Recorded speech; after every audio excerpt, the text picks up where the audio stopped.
नमस्कार, आप देख रहे हैं आगाज टाइम। मैं हूं आपके साथ सुहानी सिंह। आइए नजर डालते हैं खास खबर पे। खबर हरिद्वार से है, जहां पे आज देश भर में चर्चा का केंद्र बन रहा है, जहां पे वेस्टर्न कमांड की ओर से चल रहे रैम प्रहार सैन्य प्रशिक्षण ने पूरे इलाके में हलचल मचा दी है। सेना की विशेष यूनिटें अलग अलग इलाकों में मोर्चा संभाले नजर आई और इस अभ्यास की आधुनिक युद्ध तैयारियों की झलक भी पेश की। पर्वतीय और शहरी दोनों तरह के इलाकों में सेना की टुकड़ियों रणनीतिक तरीके से अभ्यास करती नजर आई। इस दौरान जमीनी और हवाई मोर्चों के साथ मिलकर एकीकृत युद्ध रणनीति का प्रदर्शन किया गया। इस मौके पर मौजूद सैन्य कमांडरों ने बताया कि रैम प्रहार अभ्यास का मकसद आधुनिक युद्धक और तकनीकों की ट्रेनिंग देना और हर स्थिति में त्वरित प्रतिक्रिया क्षमता को और मजबूत करना। यह अभियान राष्ट्रीय सुरक्षा की तैयारी का मजबूत हिस्सा माना जा रहा है। सेना के अभ्यास स्थल पर मौजूद सैन्य अधिकारियों ने जानकारी दी है कि यह जितने भी उपकरण और मशीनें इस्तेमाल हो रही हैं वो पूरी तरह स्वदेशी हैं और इन सभी को सेना की अपनी वर्कशॉप के तैयार किया गया है। इससे यह साबित होता है कि आज भारतीय सेना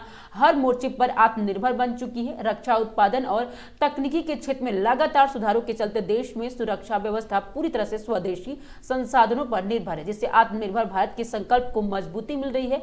अभ्यास के दौरान अपाचे और रुद्र के हेलीकॉप्टर ने, आपको बता दें कि लाइव डेमो पेश कर सभी का ध्यान खींच लिया और इन लड़ाकू हेलीकॉप्टर ने टारगेट हिटिंग और क्विक रिस्पांस ऑपरेशन का शानदार प्रदर्शन किया गया। आसमान में गूंजती रोटर की आवाज ने यह मौजूद हर व्यक्ति जोश से भर दिया।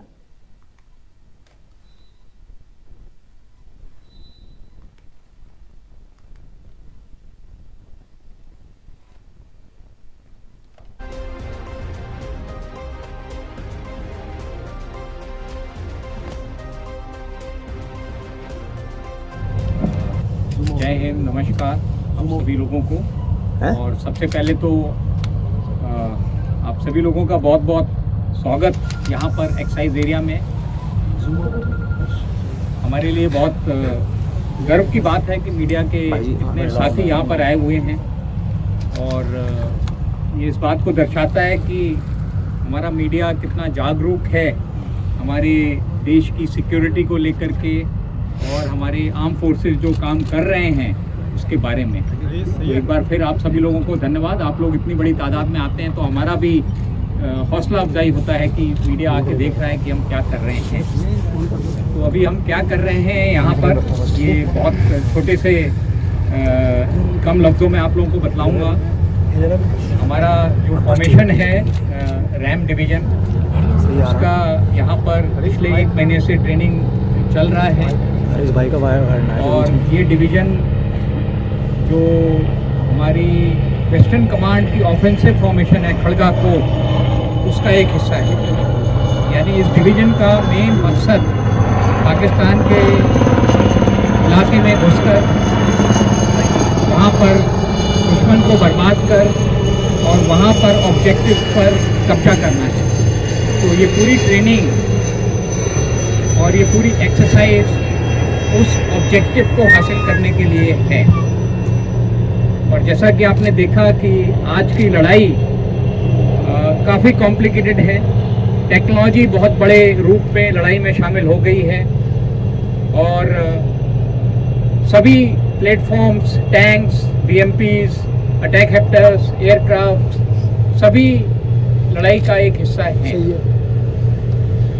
पर इतनी ज़्यादा टेक्नोलॉजी, इतने ज़्यादा इक्विपमेंट के बावजूद भी जो सबसे ज़रूरी चीज़ है वो है ट्रेनिंग। यानी कि हमारी इन सभी हथियारों को, इन सभी टेक्नोलॉजी इक्विपमेंट को इस्तेमाल करने में महारत हासिल करना। और यहाँ पर जो एक्सरसाइज हो रही है, जो आपने देखा, वो उसी का एक हिस्सा है कि किस तरीके से हम जो हमारी कैपेबिलिटी है उसको अपनी ट्रेनिंग के जरिए और बढ़ा सकें। और जो टास्क हमें मिला है, और ये टास्क बहुत महत्वपूर्ण है। आप सब लोग जानते हैं कि ऑप सिंदूर में हमने दुश्मन को बहुत क्षति पहुंचाई थी, बहुत नुकसान पहुंचाया था। पर हम ये भी जानते हैं कि दुश्मन शायद अपनी हरकतों से बाज ना आए और दोबारा कोई ऐसा काम करे कि हमें फिर ऑपरेशन करने की जरूरत पड़े। पर जैसा हमारी लीडरशिप ने भी कहा है और मैं उसको दोहराना चाहता हूं कि इस बार अगर दुश्मन कोई गलत काम करता है, कोई दुस्साहस करता है, तो उसका जवाब पहले से बहुत ज़्यादा होगा और ये तैयारी उसी के लिए है, उसी जवाब के लिए है। तो एक बार फिर आप सभी लोगों का शुक्रिया यहाँ आने के लिए। और मेरे लिए बहुत खुशी की बात है कि हम गंगा के तट पे खड़े हैं और कहते हैं कि कोई भी काम शुरू करने के पहले सबसे ज़रूरी होता है माँ का आशीर्वाद लेना। तो हम मानते हैं कि गंगा माँ का आशीर्वाद हमारे साथ है जिस काम के लिए हम तैयारी कर रहे हैं। Thank you very much.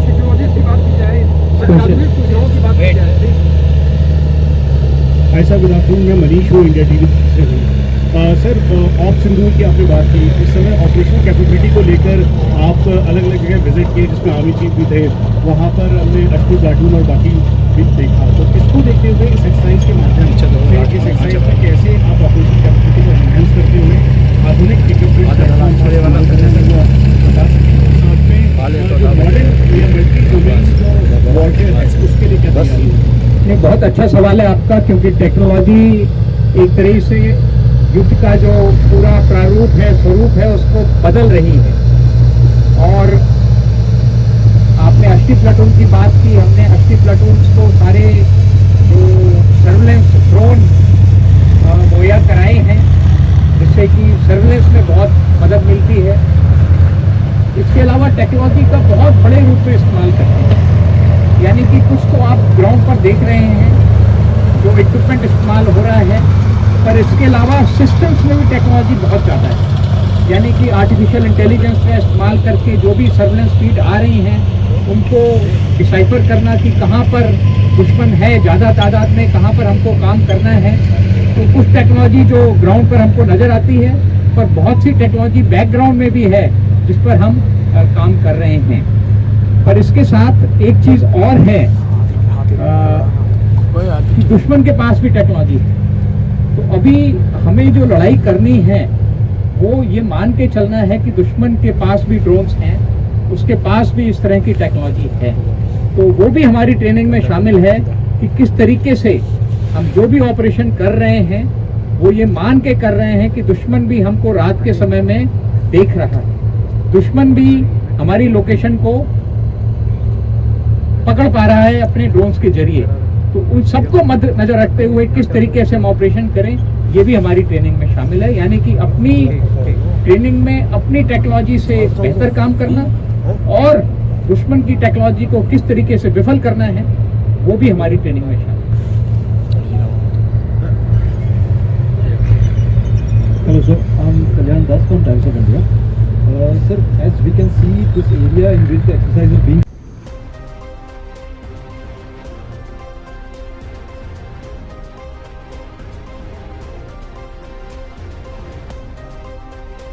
खबर ऋषिकेश से, जहां पे वीरपुर खुर्द पशुलोक क्षेत्र के मानकों का उल्लंघन कर चल रहे सीएससी सेंटर के एसडीएम ने छापेमारी कर सील कर दिया। जी हां, सील के साथ छेड़छाड़ नहीं करने की हिदायत सेंटर चालकों को दी गई है। हिदायत नहीं मानने पर कड़ी कानूनी कार्रवाई की चेतावनी भी दी गई है। एसडीएम के मुताबिक वीरपुर खुर्द पशुलोक क्षेत्र में नामदेव जन सुविधा केंद्र पर अनियमितता बरते जाने की सूचना तहसील प्रशासन को मिली। सूचना के आधार पर एसडीएम योगेश मेहरा ने अचानक जन सुविधा केंद्र पर छापेमारी की। छापेमारी होते ही संचालक ने हड़कंप मच गया और वही एसडीएम ने पूछताछ की तो संचालक सवालों को संतोषजनक जवाब नहीं दे पाया। ऐसे में एसडीएम ने अनियमितताओं के बढ़ते जाने पर सीएससी सेंटर को अग्रिम आदेश तक के लिए सील कर दिया। एसडीएम ने बताया कि मौके पर 2 दर्जन के करीब कई प्रकार के मूल दस्तावेज अलग अलग लोगों के बरामद हुए, जिनमें आधार कार्ड, श्रम card, pension card, ration card शामिल है। इसके अलावा वर्ष 2002 का भी एक खाली बीपीएल कार्ड भी मिला है। इन दस्तावेजों के मिलने से इस बात की संभावना से इनकार नहीं किया जा सकता है कि इनका दुरुपयोग हो सकता है। इन दस्तावेजों को भी कब्जे में लिया गया है, इनकी जांच की जाएगी। तो कहीं ये फर्जी तरीके से तो बने हुए नहीं है। सेंटर में आने वाले ग्राहकों का ब्यौरा भी रजिस्टर में मेंटेन नहीं मिला। खास बात यह है कि सेंटर की आईडी संचालक के नाम पर चलती हुई नहीं मिली, इसलिए केंद्र को सील करने के बाद डीएम ने माध्यम से सूचना प्रौद्योगिकी विभाग की अग्रिम कार्रवाई के लिए पत्र भेजा है। पशुलोक स्थित कॉमन सर्विस सेंटर, जो कि मनीषा नामदेव के नाम से जिसकी आईडी है, उसके संचालन को लेकर कुछ दिनों से शिकायतें प्राप्त हो रही थी। इसके क्रम में आज वहां का औचक निरीक्षण किया गया और पाया गया कि जिनके नाम से आईडी है, जो संचालक है, उनके स्थान पे उनके माता पिता का नाम बोर्ड पे अंकित है और उनके द्वारा ही वहां पे संचालन किया जा रहा है। इसके अलावा काफी बड़ी मात्रा में वहां पर जो मूल दस्तावेज हैं, जैसे कि विभिन्न लोगों के आधार कार्ड, पेंशन संबंधी, श्रम कार्ड और राशन कार्ड, यहाँ तक कि 2002 का जो आपका बीपीएल सर्वेक्षण हुआ था उसका खाली कार्ड अभी वहां पे पाया गया।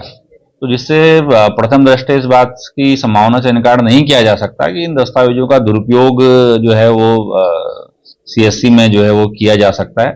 तो इन सारी अनियमितताओं के इसके अलावा जो पंजिकाएं हैं, जो कि जब कोई सीएससी संचालक किसी प्रमाण पत्र को निर्गत करता है तो उसका विधिवत ब्यौरा जो है वो अपनी पंजिका में भी रखता है, वो पंजिका भी वहां पर मेंटेन नहीं पाएगी। इन तमाम खामियों को देखते हुए फिलहाल अग्रिम आदेशों तक सीएससी संचालन को रोक लगा दी गई है और जिलाधिकारी महोदय के माध्यम से सूचना प्रौद्योगिकी विभाग को संबंधित के विरुद्ध आवश्यक कार्रवाई के लिए पत्राचार किया जा रहा है। सील हो गया। ठीक है। खबर हरिद्वार से, जहां पे हरिद्वार पुलिस ने सुरक्षा को लेकर चलाया सघन चेकिंग अभियान। जी हां, एसएसपी के दिशा निर्देश पर जनपद के मुख्य चौराहे पर बाजारों पर सतत गश्त किया गया। संदिग्ध व्यक्तियों व वाहनों की कड़ी जांच जारी किया गया। वहीं देहरादून पुलिस हेडक्वार्टर से दिशा निर्देश चल रही पूर्व सतर्कता, आमजन की संदिग्ध गतिविधियों की सूचना देने और सहयोग करने की अपील भी किया गया। जनता से सहयोग से सुरक्षा व्यवस्था और प्रभावी बनी रहे। हरिद्वार पुलिस का मकसद जन सुरक्षा को सुनिश्चित करना और जारी रहेगा।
खबर हरिद्वार से, जहां पे जंगली जानवरों के रिहायशी इलाकों में मूवमेंट लगातार जारी है, जिसके चलते श्यामपुर क्षेत्र में दिखा विशालकाय अजगर। जी हां, बता दें, अजगर को देख ग्रामीणों में मचा हड़कंप, लगी भीड़।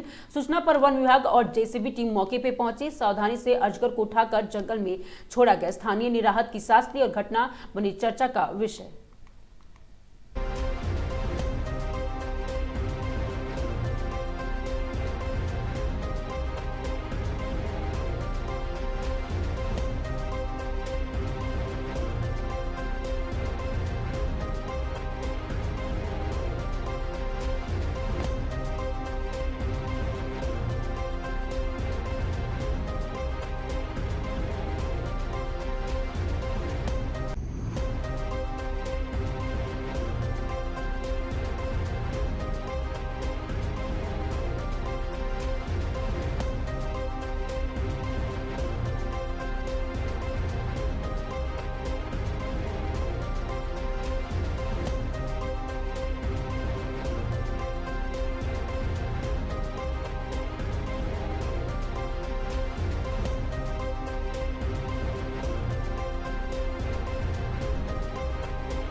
खबर रामनगर से, जहां पे उत्तराखंड की विद्यालय शिक्षा परिषद बोर्ड द्वारा आयोजित डीएलडी परीक्षा और द्वितीय 2025 शनिवार को शांतिपूर्ण ढंग से संपन्न हुई। परीक्षा की पारदर्शी और निष्पक्ष और सुरक्षित माहौल में कराने के लिए प्रशासन द्वारा व्यापक तैयारी की गई। परीक्षा केंद्र के भीतर और आसपास पुलिस बल की तैनाती की गति किसी प्रकार की गड़बड़ी न हो। और बता दें कि शनिवार को एसडीएम प्रमोद कुमार ने तीनों परीक्षा केंद्र का निरीक्षण करने पहुंचे। उन्होंने बताया कि रामनगर में 3 परीक्षा केंद्र बनाए गए थे, जिसमें एमपी हिंदू इंटर कॉलेज और जीआईसी रामनगर रामनगर GGIC रामनगर रहे और उन्होंने बताया कि इन केंद्रों पर 769 प्रशिक्षित पंजीकृत थे, जिनमें से 730 परीक्षार्थियों ने परीक्षा में भाग लिया। इस प्रकार परीक्षा में लगभग 82% उपस्थिति दर्ज की गई, जो प्रशासन के अनुसार संतोषजनक रही। परीक्षा केंद्र के निरीक्षण के दौरान SDM प्रमोद कुमार ने व्यवस्थाओं की बारीकी से समीक्षा की। उन्होंने बताया कि केंद्रों पर सुरक्षा के कड़े इंतजाम किए गए हैं और सभी प्रवेश द्वारों पर पुलिस बल मौजूद रहा और परीक्षार्थियों की जांच के बाद ही उन्होंने परीक्षा हॉल में प्रवेश दिया गया। SDM ने बताया कि रामनगर में DL की परीक्षा पूरी तरह से शांतिपूर्ण ढंग से आयोजित हुई और सभी केंद्रों पर सुरक्षा के उचित इंतजाम भी किए गए। परीक्षा कराने वाली टीम ने सराहनीय कार्य किया, जिनमें बताया कि परीक्षा के दौरान किसी भी प्रकार की अनियमितता, नकल या सुरक्षा उल्लंघन की कोई शिकायत नहीं मिली। परीक्षार्थियों के लिए आवश्यक सुविधा भी उपलब्ध कराई गई, जिससे परीक्षा सुचारू रूप से संचालित हो सके। स्थानीय प्रशासन ने परीक्षा केंद्र पर स्वच्छता, सुरक्षा, पारदर्शिता, अनुशासन सुनिश्चित करने के लिए पहले से दिशा निर्देश जारी किए गए थे। आपको याद है कि केंद्र शिक्षकों और पर्यवेक्षकों को भी परीक्षा प्रोटोकॉल के कड़ाई से पालन करने और निर्देश दिए गए थे। रामनगर से आयोजित DLD की परीक्षा में 2025 प्रशासन की निगरानी और सुरक्षा व्यवस्था कार्य पूरी तरह से सफल और शांतिपूर्ण रही।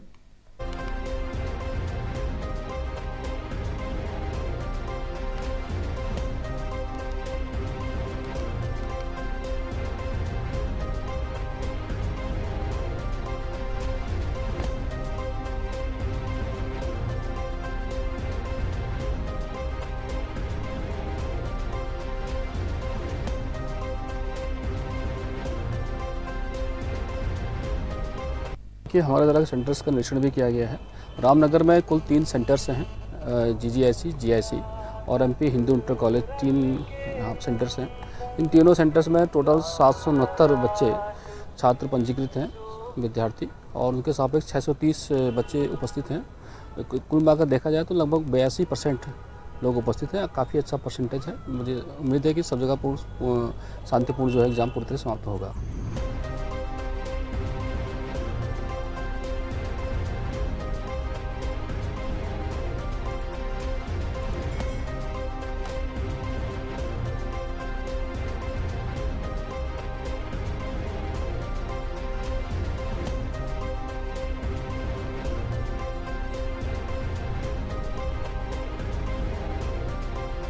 खबर रामनगर से, जहां पे छोई और बैलपड़ाव में बीते 23 अक्टूबर को मांस प्रकरण मामले में आरोपी बनाए गए भाजपा के पूर्व नगर अध्यक्ष मदन जोशी के परिवार से स्थानीय विधायक दीवान सिंह बिष्ट ने भाजपा नेताओं के साथ उनके निवास पहुंचे और यहां विधायक ने प्रेस कॉन्फ्रेंस कर पूरे मामले पर अपनी प्रतिक्रिया दी। वहीं मदन जोशी के धर्मपत्नी ने मीडिया के सामने गंभीर आरोप लगाए। उन्होंने कहा कि पुलिस लगातार उन्हें परेशान कर रही है। उन्होंने बताया कि पुलिस से कई बार उनके घर आती है, लेकिन महिला पुलिसकर्मी कभी साथ नहीं होती है। पुरुष पुलिसकर्मी घर में घुस जाते हैं। मदन जोशी की पत्नी ने यह भी दावा किया कि पुलिस दबाव और तनाव के चलते उनके ससुर का दिल का दौरा पड़ा है। उन्होंने कहा कि अगर भविष्य में कोई अनहोनी होती है तो उसकी जिम्मेदारी पुलिस प्रशासन की होगी। परिवार ने यह भी बताया कि 10 दिसंबर की तिथि वाला एक कोर्ट की नोटिस उनके घर भी बाहर चस्पा दिया गया था। उन्होंने कहा कि संबंधी कागजात स्वीकार किए जा रहे हैं और फिर इतनी जल्दीबाजी क्यों है। आपको बता दें कि प्रेस कॉन्फ्रेंस में विधायक दीवान सिंह बिष्ट ने कहा कि भारतीय जनता पार्टी मदन जोशी और उनके परिवार के साथ खड़ी है। उन्होंने कहा कि अगर पुलिस ने बिना महिला कांस्टेबल के घर में जाकर कार्रवाई की तो यह गलत है। मदन जोशी के पिता पहले से ही हार्ट के मरीज हैं और वहीं दूसरी ओर विधायक दीवान सिंह बिष्ट ने भाजपा नेताओं और कार्यकर्ताओं के साथ कोतवाल सुशील कुमार से मुलाकात की और निष्पक्ष जांच की मांग की। कोतवाल सुशील कुमार ने बताया कि यह कोई कोर्ट का मामला है।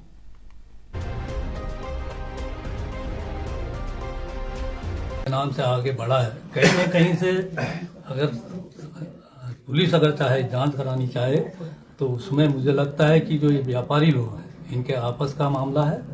किसी तरीके से इस को परेशानी में डालने के लिए इस प्रकार की अफवाह बनी। वो कौन लोग थे जिन्होंने ये सूचना करी, इसकी भी जांच होनी चाहिए। केवल मदन जोशी जी के माध्यम से, वैसे तो उसमें जहाँ भी हम देख रहे हैं वो कहीं मार पिटाई में नहीं है, लोगों को बचाने में है। ऐसे लोगों की गिरफ्तारियाँ हुई जो लोग उसमें शामिल नहीं थे, लोगों को बचाने की कोशिश कर, कहीं ना कहीं गड़बड़ है। तो मैं कहना चाहता हूँ अपने पुलिस विभाग से कि पहले ठीक है कोर्ट ने कोई आदेश दिया है, लेकिन आपने जिस प्रकार से ढोल बजाकर घर पर चर्चा किया है कि 10 दिसंबर तक, जैसा मुझे बताया जा रहा है 10 दिसंबर तक उसमें लिखा है कि 10 दिसंबर तक अरेस्टिंग हो जानी चाहिए। तो 10 दिसंबर तो अभी बहुत दूर है। अभी कोर्ट में मामला चल रहा है, कोर्ट में भी मदन जोशी के परिवार की ओर से पूछने के लिए कार्रवाई की है, या अग्रिम जमानत जो भी है उसकी कार्रवाई की गई है।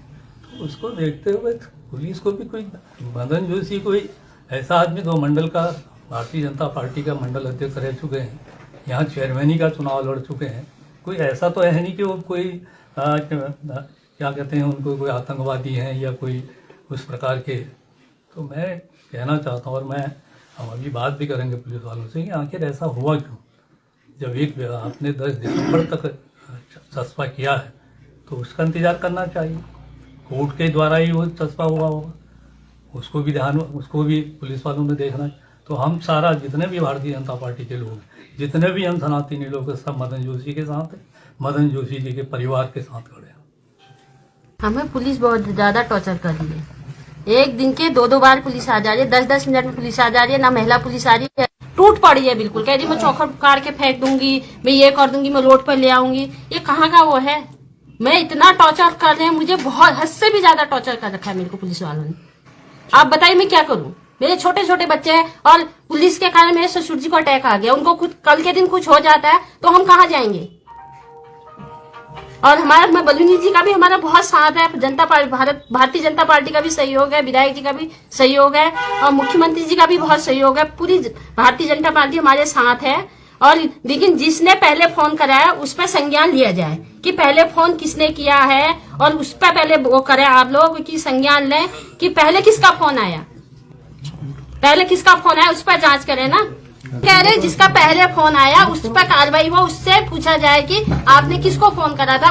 मदन जोशी बिना फोन के नहीं गया, वहाँ बुलाया गया था, उसका वहाँ पैतृक गांव है इसलिए गया, लोग उस पर भरोसा जताते इसलिए मदन जोशी गया है। लेकिन मदन जोशी जब गया पूरी अपनी सूचना देके गया, ऐसा नहीं कि किसी को बता के नहीं गया, सबको बता के मदन जोशी यहाँ से निकले हुए हैं। और वो घटना 8:30 की हो चुकी है और मदन जोशी 9:12 में वहाँ पहुंचे हुए हैं। और जिसको मारा है वो खुद कह रहा है कि मदन जोशी वहाँ पर नहीं होता तो मैं नहीं बचता। लेकिन उस वीडियो को नहीं देख रहे, उसको पीछे करके और अपनी कार्रवाई कर रहे हैं कि इस बेस पर उन्हें 307 धाराएं लगाया। देखिए उसका देखिए तो है क्या, उसमें उस बंदे पर है क्या ऐसा जो इतनी बड़ी धाराएं लगा दी। आपके जो नोटिस और नोटिस हम 10 दिसंबर का नोटिस हमारे घर के बाहर लगा है, तब तक की कह रखा है कि कोर्ट पर वो करना। ठीक है, हमने मान लिया, स्वीकार कर लिया। ऐसे तो कहीं नहीं लगते, पहले लगते होंगे ना ड्रम बजा के, ढोल बजा के चश्मे। तो आज तो ऐसा है कि पहले अलाउंस करा, ढोल बजाया, फिर चिपकाया, फिर साले की धज्जियां उड़ा के जाओ। ये कहाँ का नियम है? ऐसा बोला उन्होंने 2 बार माइक में अलाउंस करके गए हुए हैं कि साले की धज्जियां उड़ाओ और तुम अपना काम करो, पुलिस अपना काम करिए तो शांति व्यवस्था से करे ना। आप ही जब ऐसा दंगा मचाओगे तो और क्या नहीं मचाएंगे, एक बताइए। और ऐसे कैसे हमारे घर में आने का होता है बिना लेडीज पुलिस के? मैं अकेली महिला रहती हूँ, मेरे छोटे छोटे बच्चे, एक मेरे ससुर जी का साहब, वो कल के दिन कुछ हो जाता है तो मैं कहाँ जाऊंगी? मेरे को आप ये लोग बताइए। आप उसी की जांच करिए ना जिसने पहले फोन कर रखा है। मदन जोशी से बहुत बात की बात है। खबर हरिद्वार से, जहां पे SMJN महाविद्यालय में आज सर्वोच्च न्यायालय के दिशा निर्देश में आंतरिक गुणवत्ता आश्वासन प्रकोष्ठ द्वारा मानसिक तनाव प्रबंधन तथा परीक्षा पर चर्चा विषय का कार्यशाला आयोजित की गई। इस अवसर पर कार्यक्रम की अध्यक्षता कर रहे श्री महंत रविंद्र पुरी, अध्यक्ष अखिल भारतीय अखाड़ा परिषद, ने कहा कि आज विश्व भर में 1 अरब से अधिक लोग मानसिक स्वास्थ्य अवस्था में अपना जीवन गुजार रहे हैं, जिसका व्यक्तिगत और परिवारों और अर्थव्यवस्थाओं पर गहरा असर हो रहा है। श्री महंत ने कहा कि आजकल जिंदगी काफी व्यस्त और तेज रफ्तार वाली हो गई है। पढ़ाई का दबाव, दोस्तों का असर, आध्यात्मिक, सोशल मीडिया का और वही बता दें डिजिटल साधनों के प्रयोग से युवाओं की सेहत और कॉन्फिडेंस पर भी बुरा असर देखने को मिला है। साथ साथ जनजी जेड के मानसिक तनाव की समस्याओं से घिरे हुए हैं। और इस अवसर पर महाविद्यालय के प्राचार्य और प्रोफेसर सुनील कुमार बात्रा ने कहा कि मानसिक स्वास्थ्य केवल बीमारी की अनुपस्थिति नहीं बल्कि एक असंतुलित भावनात्मक, शारीरिक और सामाजिक आध्यात्मिक स्थिति है। उन्होंने सकारात्मक सोच, भावनात्मक संतुलन, आत्म जागरूकता, सामाजिक जुड़ाव को मानसिक स्वास्थ्य के प्रमुख स्तंभ बताया। उन्होंने कहा कि मानसिक स्वास्थ्य और एक निरंतर है और शुरुआती संकेतों की पहचान और खुला संवाद गंभीर समस्याओं की रोकथाम में मदद करता है। इस अवसर पर अध्यक्षता छात्र कल्याण संजय कुमार माहेश्वरी ने कहा कि कार्यशाला मानसिक स्वास्थ्य के क्षेत्र में व्यक्तिगत और सामाजिक जिम्मेदारियों के बीच संतुलन बनाए रखने का प्रयास है। उन्होंने कहा कि मानसिक स्वास्थ्य सेवाओं को समाज की वास्तविक समस्याओं के साथ जोड़ना आवश्यक है ताकि उपचार और देखभाल व्यापक स्तर पर प्रभावी हो सके। डॉक्टर माहेश्वरी ने छात्र छात्राओं को कहा कि हमें अपने माता पिता से खुलकर बात करनी चाहिए क्योंकि बच्चे इससे बेहतर उपाय नहीं है। और इस अवसर पर परीक्षा संबंधी अवसाद को लेकर स्ट्रेस काउंसलर चारू सहगल ने कहा कि पढ़ाई मुश्किल नहीं होती है, अपितु हमारी अनियंत्रित जीवन शैली के कारण हमें कठिन लगती है। उन्हें छात्रों को स्क्रीन से दूर रहने का सलाह दी। और इस अवसर पर महाविद्यालय के चिकित्सक डॉक्टर प्रदीप त्यागी ने मानसिक तनाव के लक्षणों तथा उनसे बचने के उपाय को विस्तार से चर्चा की।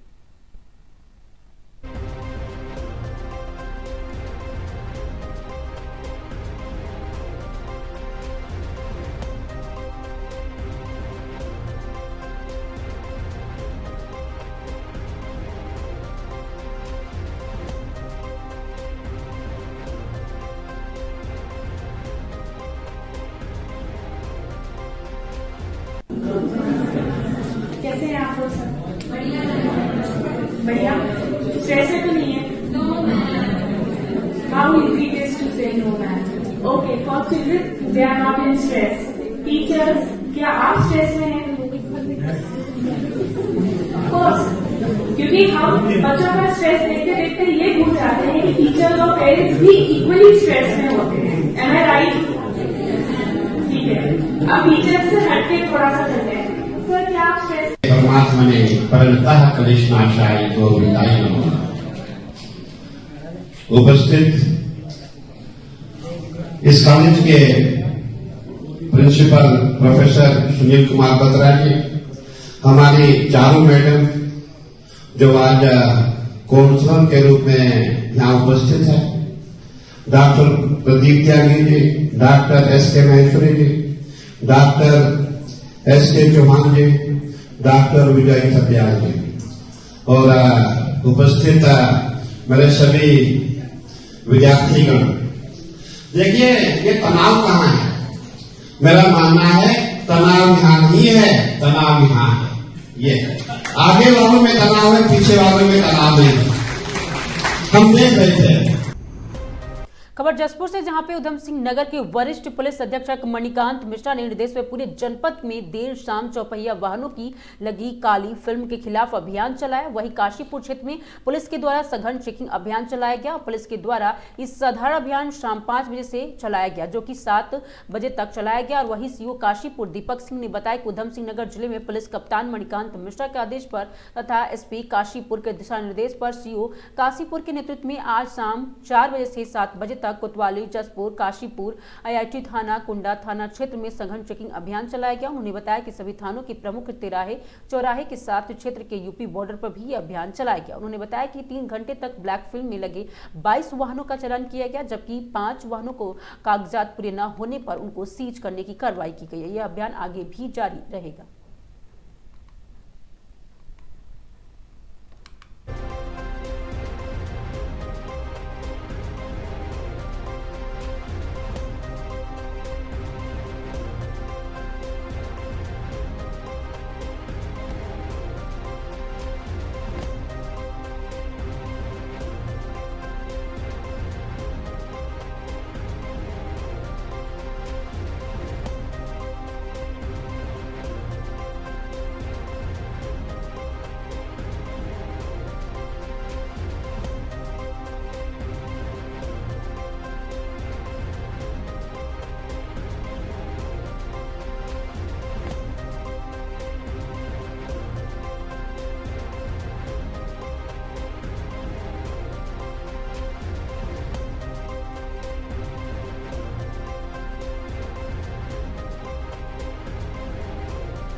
नैमिष नगर के लिए जमीन पर कब्जा लेने की कार्रवाई शुरू हो गई। जी हां, आपको बता दें कि सीतापुर रोड पर आपको बता दें कि 1044 हेक्टेयर क्षेत्रफल के विकसित किया जाएगा नैमिष नगर। जमीन के बैनामा कर चुके भूस्वामियों को 20 बीघा जमीन का लिया गया कब्जा। सीतापुर रोड पर प्रस्तावित नैमिष नगर योजना के लिए एलडीए ने जमीन पर कब्जा लेने की कार्रवाई शुरू कर दी है। शनिवार को एलडीए की टीम ने ग्राम पल्हारी में अभियान चलाकर लगभग 20 बीघा जमीन पर कब्जा प्राप्त किया। एलडीए उपाध्यक्ष प्रथमेश कुमार ने बताया कि नैमिष नगर योजना की लिए बीकेटी तहसील के 18 गांव के लगभग 10 और 84 हेक्टेयर भूमि चिन्हित कर गई और इसमें ग्राम भौलई, लक्ष्मीपुर, पूरब और पूर्वा, सैरपुर, फरुखाबाद, कोटकी भोला और कमलाबाद, कमलापुर और पल्हारी, गोपरा मऊ और बारू मऊ और सैदपुर पश्चिम गांव, धबौला, उम्रभारी और दुगौरा शामिल है। योजना में लगभग बता दें कि 4,785 करोड़ रुपए की लागत से विकसित किया जाएगा।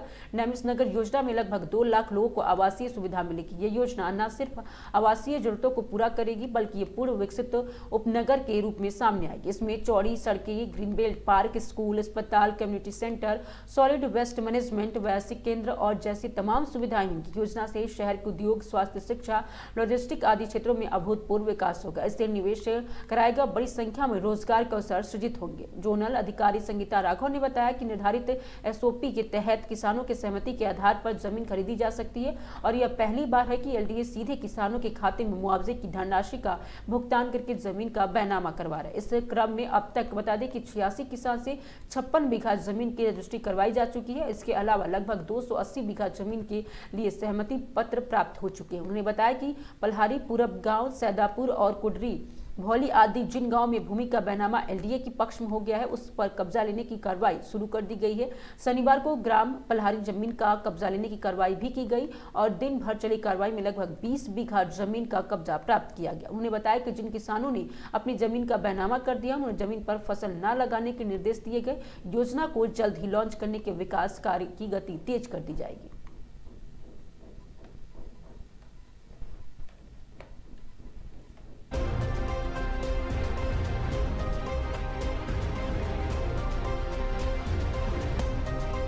एलडीए की सख्ती का असर, बिल्डर ने खुद तोड़वाया अवैध निर्माण। जी हां, महानगर में खुर्रम बिल्डर का अवैध अपार्टमेंट एलडीए ने किया था सील। बिल्डर के समन के तहत सीट बैंक छोड़ने के लिए अवैध निर्मित हिस्सा तोड़ा गया।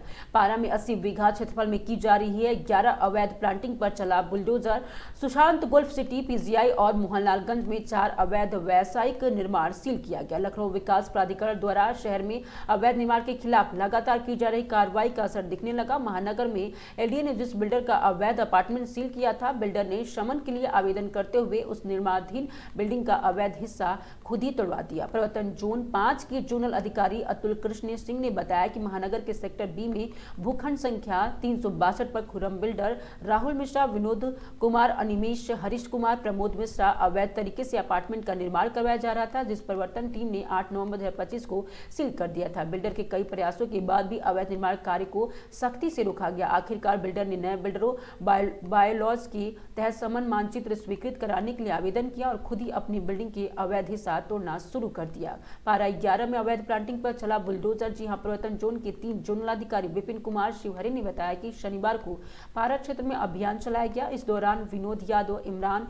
सरोज यादव, जयप्रकाश सोनू, इमरान, अभिशंक और ऋषभ शरीफ और अमित अन्य द्वारा लगभग 80 बीघा क्षेत्रफल में अनधिकृत रूप से की जा रही थी 11 अवैध प्लांटिंग को ध्वस्त किया गया। 4 अवैध व्यावसायिक निर्माण सील। प्रवर्तन जोन 2 के जोनल अधिकारी विराग कंवरिया ने बताया कि वीरेश यादव द्वारा मोहनलालगंज के हरिकसगंडी में लगभग 150 वर्ग मीटर क्षेत्रफल के भूखंड द्वारा व्यावसायिक निर्माण कराया जा रहा था। इस तरह गणेश सिंह और विद्यादेवी द्वारा सुशांत गोल्फ सिटी थाना क्षेत्र के अहिमाऊ में 200 वर्ग मीटर के क्विंटल, अकोतादे की चौहान द्वारा लगभग 2000 वर्ग मीटर के भूखंडों पर व्यावसायिक कॉम्प्लेक्स का निर्माण कराया जा रहा था। वहीं अनुजा सिंह द्वारा पीजीआई के कली पश्चिम में 200 वर्ग मीटर के भूखंडों पर व्यावसायिक भवन का निर्माण कराया जा रहा था। एलडीए ने मानचित्र स्वीकृत कराए बिना किए जा रहे इन चारों अवैध निर्माणों को सील कर दिया।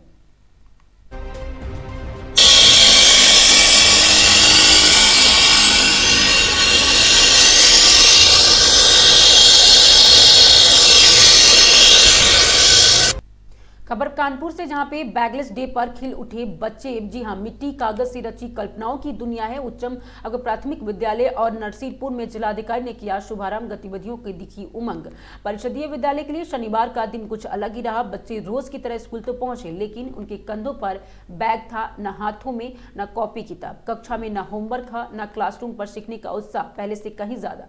बैगलेस डे के अंतर्गत बच्चों ने मिट्टी, रंग और कागज से कल्पनाओं की दुनिया रच दी। उच्च प्राथमिक विद्यालय विद्यालय नसीरपुर और बिल्हौरा में बैगलेस डे का शुभारंभ जिलाधिकारी जितेंद्र प्रताप सिंह ने किया। जैसे ही वो कक्षाओं में पहुंचे, बच्चों की गतिविधियों का सबका ध्यान खींच लिया। प्रियांशु और सृष्टि ने मिट्टी से सुंदर गणेश प्रतिमा बनाई। वैष्णवी और अर्पिता ने शिवलिंग का रूप दिया, जबकि अंकुर और रौनक ने रंगीन पतंग तैयार की। विद्यालय परिसर कौशल, कला और उत्साह का जीवंत चित्र बनाया। जिलाधिकारी ने कहा कि बच्चों से सीखने का जो आनंद दिखा वो बैगलेस डे की सफलता है। कक्षा 6 से 8 तक के बच्चों ने मीना मंच के तहत आकर्षक नाट्य प्रस्तुत की। कशिश, सिमरन, वैष्णवी, मानसी और लहर ने जेंडर इक्वालिटी पर संदेश दिया, जबकि अर्पिता ने साथियों को साइबर फ्रॉड से बचाव की जानकारी दी। छात्रों ने सेल्फ डिफेंस का पाठ भी पढ़ा। शासन और दिशा निर्देश नवंबर का तीसरा चौथा शनिवार, दिसंबर के सभी शनिवार, जनवरी और तीसरा चौथा फरवरी का पहला और दूसरा शनिवार बैगलेस डे के रूप में मनाया जाएगा। इस दौरान बच्चों के लिए ऑनलाइन लर्निंग, आत्मरक्षा प्रशिक्षण, आपको बता दें कि आर्ट एंड क्राफ्ट और स्टोरी टेलिंग और अन्य गतिविधियों विद्यालय द्वारा आकर्षण का केंद्र रहेगी। जिलाधिकारी ने कहा कि बैगलेस डे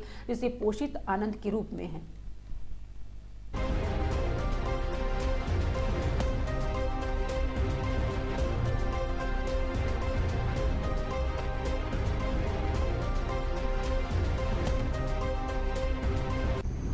गुरु तेग बहादुर जी के बलिदान दिवस पर अवकाश पर अब 25 नवंबर को मनाया जाएगा। जी हां, कानपुर से बड़ी खबर आ रही है, जहां पे जिलाधिकारी जितेंद्र प्रताप सिंह ने अवगत कराया कि प्रमुख सचिव समान प्रशासन अनुभाग उत्तर प्रदेश शासन लखनऊ द्वारा वर्ष 2025 के लिए घोषित अवकाशों की सूची की क्रमांक 2 में श्री गुरु तेग बहादुर जी के बलिदान दिवस का अवकाश पूर्ण रूप से दिनांक 24 नवंबर 2025 अग्रगण में 3 और 1947 एवं विकास संवत 2082 मार्गशीर्ष शुल्क और 4 से कार्यक्रम के आदेशों के अंतर्गत किया जाएगा। उन्होंने बताया कि शासन स्तर पर सम्यक विचार उपरांत उक्त अवकाश में संशोधन किया गया। अब श्री गुरु तेग बहादुर जी के बलिदान दिवस के अवसर पर दिनांक 24 नवंबर 2025 के स्थान पर 25 नवंबर को सार्वजनिक अवकाश घोषित किया गया है और यह अवकाश शव संवत अग्रगण में 3, 1947 और विग्रह संवत 1982 मार्गशीर्ष शुल्क पश्चिमी के अनुरूप है। जिलाधिकारी ने सूचित किया कि अवकाश निगोशिएबल और इंस्ट्रूमेंट्स के एक्ट 1981 के अधीन नहीं होगा। आपको शासन देश दिनांक 17 दिसंबर 1924 को दशानुसार संशोधित मान किया जाएगा। 6th, 7th और 8th के बच्चों के लिए उसी क्रम में जो नासिरापुर विद्यालय हमारा पूर्व माध्यमिक है बिल्हौर ब्लॉक में, उसमें मैंने आज भ्रमण किया है और जैसा आप लोगों ने देखा कि यहाँ पे बच्चे भी काफी मोटिवेटेड हैं और जो अन्य एक्टिविटीज हैं, चाहे वो ऑनलाइन क्लासेस की हो या आत्मरक्षा की हो या आर्ट एंड क्राफ्ट की हो, वो यहाँ के जो हमारे मिस्टर कटियार जो हमारे प्रधान अध्यापक जी हैं और हमारे प्रधान जी भी, इन सब लोगों ने मिलके एक बहुत अच्छा परिवेश दिया है।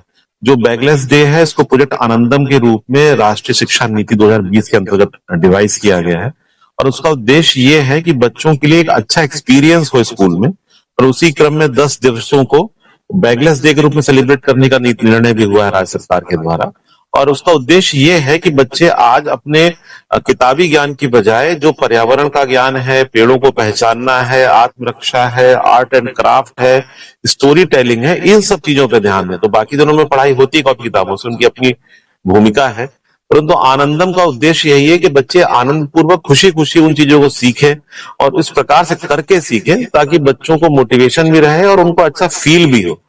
ये देखा गया कई बार बच्चे भी और बड़े लोग भी पेड़ों के नाम तक नहीं पहचान पा रहे हैं, तो ये सारा परियोजना का उद्देश्य ये कि पर्यावरण से भी जुड़े, आत्मरक्षा पर भी जाएं और वो जो जीवन के अन्य पहलू हैं उस पर भी ध्यान दें। तो ये एक अच्छा प्रयास है शासन का, तो इसको जनपद के सारे स्कूलों में आज हम लोग लागू कर रहे हैं। 3rd और 4th क्योंकि सैटरडे नवंबर में होना था और इसी क्रम में इस नासिरापुर विद्यालय से भी मोटिवेशन मिलता है। जो सरकारी स्कूलों के बारे में जो भी धारणाएं हो, यहाँ की जो व्यवस्थाएं हैं, यहाँ जो बच्चों का डिसिप्लिन है, मोटिवेशन है, तो ये बताता है कि जो शासन की नीति है शिक्षा के निःशुल्क, उससे बहुत सारे बच्चों को बहुत। खबर कानपुर से, जहां पे अब हर शनिवार होगा शक्तिवार, बच्चों को मिलेगी आयरन फोलिक की शक्ति। जी हां, एनीमिया मुक्त भारत की दिशा में कानपुर नगर की अनूठी पहल बताई जा रही है, जहां पे परिषदीय स्कूलों में किशोर और किशोरियों के एनीमिया के रोकथाम मजबूत करने के लिए कानपुर नगर जिले में एक नई पहल शुरू की गई है। अब हर शनिवार को परिषदीय स्कूल में शक्तिवार मनाया जाएगा। इस दिन बच्चों को मनोरंजक गतिविधियों के बीच आयरन फोलिक एसिड की गोली भी दी जाएगी। उद्देश्य यह है कि बच्चे हर सप्ताह आयरन फोलिक के सेवन नियमित रूप से करें और एनीमिया के प्रति अधिक जागरूक बने।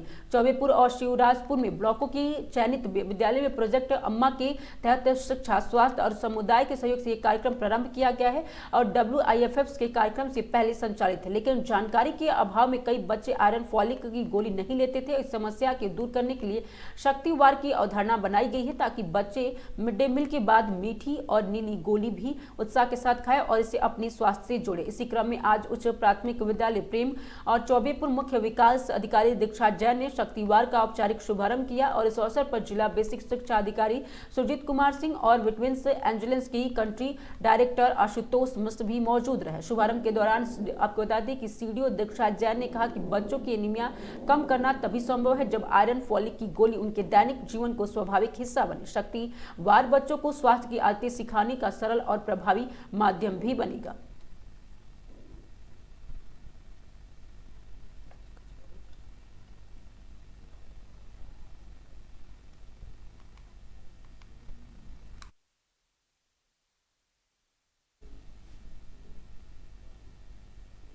खबर कानपुर से, जहां पे जिला अधिकारी ने परिषदीय विद्यालय मंदना प्रथम में एसआईआर का कार्य का निरीक्षण किया और उन्हें साथ में यह भी कहा कि जिलाधिकारी के जितेंद्र प्रताप सिंह ने आज परिषदीय संविलियन विद्यालय मंदना प्रथम में निरीक्षण कर विशेष प्रगाढ़ पुनरीक्षण का अभियान की प्रगति की समीक्षा की। निरीक्षण के दौरान उन्होंने बेठूर विधानसभा क्षेत्र के बगधौदी बांगर में स्थित बूथ संख्या 48 49 50 51 52 के बीएलओ से संवाद किया। जिलाधिकारी ने ग्रामीणों से बातचीत कर उनके फॉर्म जमा कराने की स्थिति भी जानी। जिलाधिकारी ने बताया कि भारत निर्वाचन आयोग के निर्देश के अनुसार विशेष प्रगाढ़ पुनरीक्षण अभियान तेजी से चल रही है। प्रत्येक पात्र मतदाता तक एनुमरेशन फॉर्म पहुंचाए जा रहे हैं। इस फॉर्म में मतदाताओं को अपना मूल विवरण तथा माता पिता और दादा दादी से संबंधित उपलब्ध जानकारी भरनी चाहिए। उन्होंने स्पष्ट किया कि यदि कोई भी व्यक्ति अपने माता पिता अथवा दादा दादी के विवरण देने में सक्षम नहीं है तब भी उसका नाम ड्रॉप मतदाता सूची में शामिल किया जाएगा। 9 दिसंबर के बाद आवश्यक होने पर संबंधित अभिलेख प्राप्त किए जा सकते हैं। अभियान का उद्देश्य यह है कि सुनिश्चित करना कि कोई भी पात्र मतदाता सूची से वंचित न रहे, जबकि मृतक, शिफ्ट डेट और अब्सेंटी व्यक्तियों के नाम सूची से हटाए जा सकते हैं। जिन मतदाताओं की फोटो पुरानी, उनके अद्यतन फोटो भी लगाए जा रहे हैं। जिलाधिकारी ने सभी बीएलओ को निर्देश दिया है कि उन्हें प्राप्त सभी फॉर्म समयबद्ध तरीके से पूर्ण किए जाए और कोई भी फॉर्म लंबित न रहे। उन्हें स्थानीय नागरिकों से अपील की है कि वो फॉर्म भरकर शीघ्र अपने बीएलओ को उपलब्ध कराए, जिससे मतदाता सूची को शुद्ध और अद्यतन रूप से तैयार किया जा सके।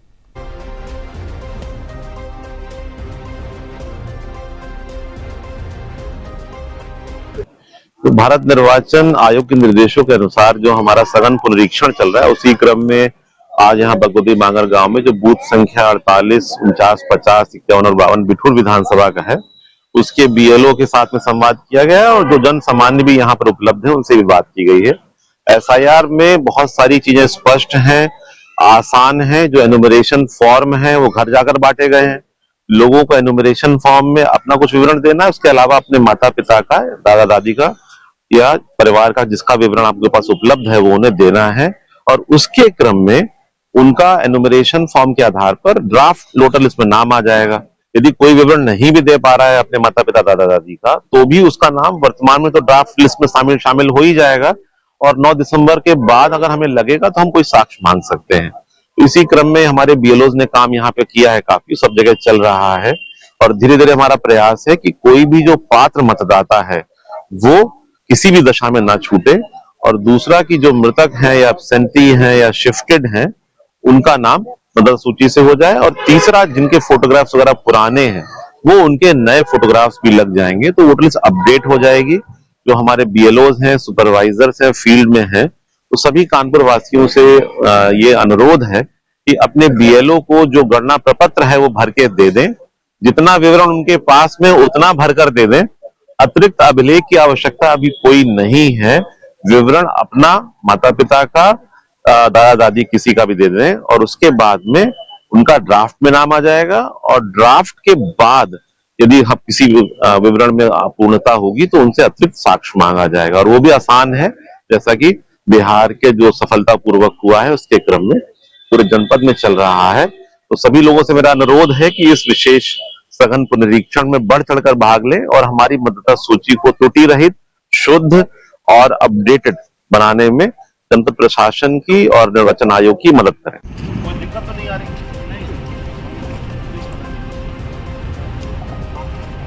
खबर सोनभद्र से, जहां पे खनन हादसे में बड़ा अपडेट सामने आया। जी हां, जांच के लिए गठित भारत सरकार के director general of mine safety team की बिल्ली मारकुंडी क्षेत्र में घटनास्थल पहुंचे और घटना के कारणों की जांच की। खान सुरक्षा और यूपी महानिदेशक नीरज कुमार ने बताया कि प्रथम दृष्टया यह स्पष्ट हो गया कि माइंस एक्ट 1952 की धारा 22(3) का उल्लंघन कर खदान की संचालन किया जा रहा है। उन्होंने आगे बताया कि कृष्ण माइंस में दुर्घटना से पहले माइंस एक्ट की धारा 22(3) के तहत प्रतिबंध लगा हुआ था। खदान के खतरनाक निचले क्षेत्रों में काम करने की अनुमति नहीं थी।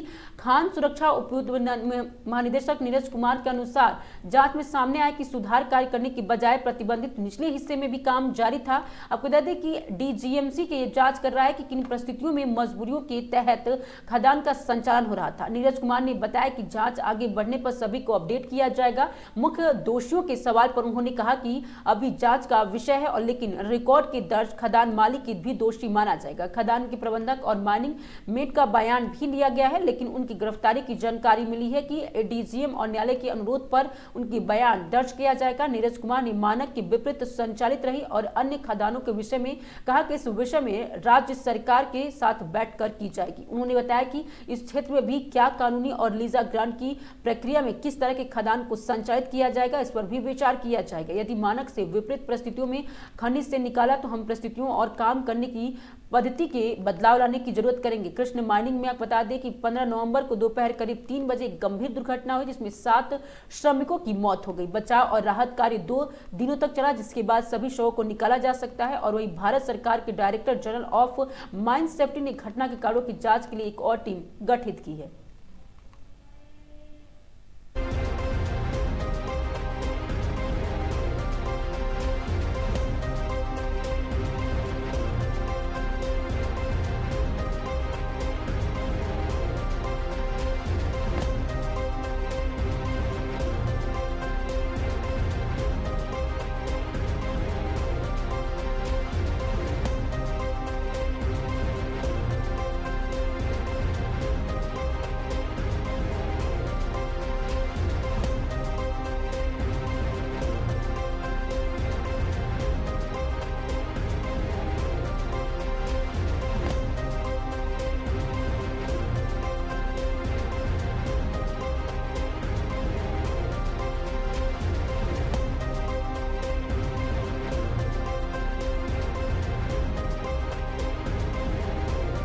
पंद्रह तारीख को 15 नवंबर को करीबन 3 बजे के करीब एकदम दुर्घटना घटित हुई इस खदान में, कृष्णा माइनिंग कंपनी की खदान में। बचाव का राहत जो भी है, रेस्क्यू करना डेड बॉडीज़ का, उसका कार्य 2 दिन में संपन्न हुआ, फास्ट जितना संपन्न हो सकता है। सर 7 लोग हताहत हुए हैं श्रमिक इसमें। एक गंभीर घटना है और इस घटना के पीछे क्या कारण है उसके जांच के लिए भारत सरकार द्वारा, मेरे निदेशालय द्वारा, director general of mine safety के द्वारा जांच गठित किया गया है। मैं नीरज कुमार, खान सुरक्षा उप महानिदेशक गाजियाबाद अंचल, और मेरे अधीनस्थ राजीव कृष्ण कुमार साहब हैं जो निदेशक हैं वाराणसी क्षेत्र के, और जीवन कुमार साहब हैं उप निदेशक वाराणसी क्षेत्र के। तो इसकी जांच जारी है। हम देख रहे हैं यहाँ निर्देश भी थे माइंस एक्ट 1952 के सेक्शन 22(3) के अंतर्गत, बट प्रथम दृष्टया दिख रहा है कि उसका उल्लंघन कर कार्य संचालित किया जा रहा था। इसके पीछे क्या परिस्थितियां थी, क्या मजबूरी थी, उस पर और गहन जांच की ज़रूरत है। उसमें हम लगे हुए हैं और जैसे जैसे जांच आगे बढ़ेगी आप लोग को अपडेट किया जाएगा। जो ये खदान ये रिपोर्ट हम सरकार को सबमिट करेंगे। जो सर ये खदान थी जिसमें घटना हुई है, क्या सर उस पर खतरनाक स्थिति में थी या उस पर कोई प्रतिबंध लगा हुआ था? प्रतिबंध लगा हुआ था, जैसा कि हमने बताया माइंस एक्ट के सेक्शन 22(3) के अंडर इसमें उसके ऑर्डर लगा हुआ था, जो हम बोलते हैं, जिसको आम भाषा में निषेधाज्ञा बोले हैं। उसमें उस जगह पे काम नहीं करना था जो कि खतरनाक है, जैसे कि खदान के नीचे वाले क्षेत्र में काम नहीं करना चाहिए था। सुधार का काम किया जा सकता था, बट प्रथम दृष्टया दिख रहा है सुधार के काम के बजाय नीचे में काम हो रहा था। हमें ये देखना है किस परिस्थिति में। सर इसमें मुख्य आरोपी आप किसको मान रहे हैं? अभी जांच का विषय है, बट खदान के मालिक का खदान था जी। ऑनरशिप को जो हमारे रिकॉर्ड में हैं 2 व्यक्ति हैं जिनका ज्वाइंट ऑनरशिप। जैसा सर अभी कल सूचना आई पुलिस विभाग से कि 4 लोग को गिरफ्तार किया गया है यहाँ पे माइनिंग मेट। वो सूचना एग्जैक्टली मेरे को नहीं पता है उन लोगों ने किसको गिरफ्तार किया है, बट जो मेरी जानकारी में खदान के प्रबंधक और माइनिंग मेट इनका भी हमको आज स्टेटमेंट लेना था, बट वो ऐसा जानकारी मिला है कि उन्हें गिरफ्तार किया गया है। हम माननीय न्यायालय से अनुरोध करेंगे। सर, इस खनन क्षेत्र में और भी कोई खदानें हैं जिन पे 22 दिन की कार्रवाई की गई है? बहुत सारी खदानें हैं, रिकॉर्ड हमको देखना होगा, बट अन्य खदानें भी हैं। और हम एक कलेक्टिवली स्टेट गवर्नमेंट को फिर से एड्रेस करने जा रहे हैं कि जो जो हमारी सूची में है उस पर जो भी सुधार वाले कार्य के अलावा कोई कार्य। सर, मानक से अधिक खनन क्षेत्र में देखा जा रहा है कि बहुत गहरी खदानें हो चुकी हैं, जो एक मानक तय किया गया है उससे ज़्यादा हो गए, तो उन पे कार्रवाई क्या किया जा रहा है? विषय पे आज शाम में स्टेट गवर्नमेंट को भी हम बुलाए हैं। हम भी एक बैठक करेंगे इस एरिया में और क्या कानूनी और लीज ग्रांट के प्रोसेस में या अभी जो एग्जिस्टिंग लीज है इसमें और किस तरह से चलाया जाए कि इन परिस्थितियों में, क्योंकि इतने नीचे तक जाके मिनरल लेना है तो हमको परिस्थितियों और काम करने की पद्धति में बदलाव लाने की ज़रूरत है, तो उस पर विचार। एक तरह से देखा जाए तो मानक के विहीन ही कार्य कर रही है यहाँ। वो तो इस खदान में तो बता दिया गया है कि जो परिस्थितियाँ घटना को अंजाम दी हैं उसमें दिख रहा है कि निषेधाज्ञा का उल्लंघन। खबर चंदौली से, जहां पे कलयुगी मां का कारनामा आया सामने। जी हां, आपको बता दें कि नवजात बच्ची को मंदिर के पास छोड़कर हुई फरार। नवजात शिशु के रोने की आवाज सुनकर मौके पर ग्रामीण हुए इकट्ठा। ग्रामीणों ने पुलिस को नवजात शिशु के बारे में सूचना दी। सूचना के बाद मौके पर पहुंची पुलिस ने बच्ची को लिया कब्जे में और कोतवाली अर्जुन सिंह ने बच्ची को इलाज के लिए सरकारी अस्पताल में भेजा। और पुलिस ने बच्चे के बारे में चाइल्ड केयर की दूसरी सूचना, और वही पुलिस ने सभी पहलुओं की गहनता से कर रही है जांच। चकिया कोतवाली क्षेत्र के रघुनाथपुर गाँव के समीप मां काली मंदिर के समीप की ये पूरी घटना बताई जा रही है।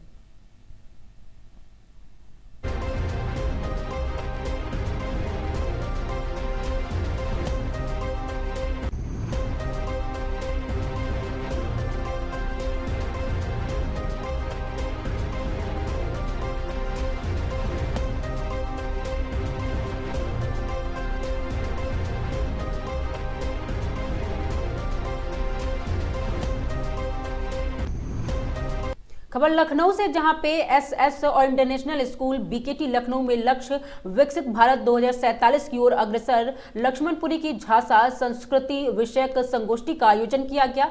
संगोष्ठी की शुरुआत मुख्य अतिथि राजेश्वर सिंह, राज्य मंत्री उत्तर प्रदेश सरकार चेयरमैन प्रवीण सिंह चौहान और प्रोफेसर शीला मिश्रा, अध्यक्षता और विज्ञान संकाय लखनऊ विश्वविद्यालय, दुर्गेश त्रिपाठी राष्ट्रीय अध्यक्षता, युवा कला और अभियान एवं रविकांत मिश्रा अंतर्राष्ट्रीय खिलाड़ी ने दीप प्रज्वलित करके की। कार्यक्रम में अतिथियों द्वारा अपने जीवन के अनुभव को साझा करते हुए कहा कि विद्यार्थियों को 2047 तक जब भारत अपनी स्वतंत्रता के 100 वर्ष मना रहा होगा तब वह तक भारत को विकसित देश को बनाने हेतु अपनी सहभागिता सुनिश्चित करने हेतु प्रेरित किया गया। कार्यक्रम के नुक्कड़ नाटक के माध्यम से सभी को समरसता और सांस्कृतिक एकता का संदेश भी दिया गया। संस्था के चेयरमैन प्रवीण सिंह चौहान ने सभी को राष्ट्र प्रथम की भावना को ध्यान में रखकर भारतवर्ष के विकसित राष्ट्र बनाने हेतु कार्य करने हेतु प्रोत्साहित किया।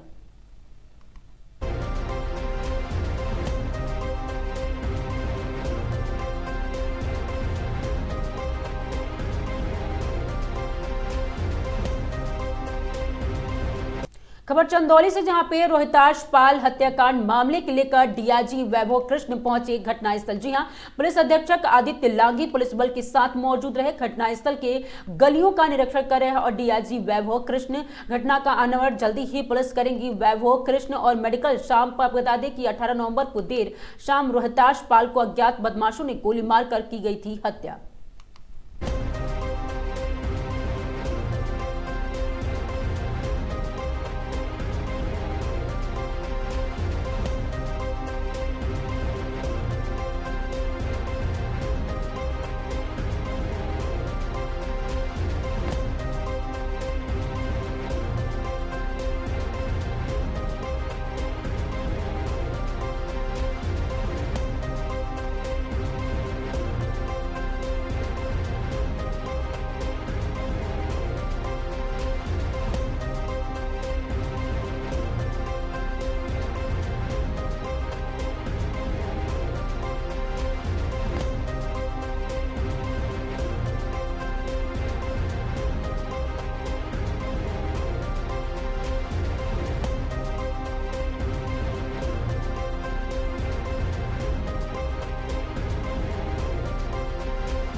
क्या कार्रवाई के निर्देश दिए गए आप द्वारा ड्रग निरीक्षण किया गया? देखिए, एक दवा कारोबारी का मर्डर हुआ है जो कि मुगलसराय थाना क्षेत्र में घटित हुआ है।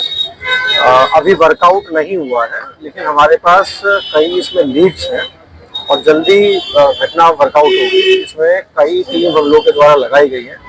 घटना से संबंधित काफी बिंदु उन पे विवेचना की जा रही है और जल्दी इसका अनावरण जो है हम लोग की टीम्स करेंगे।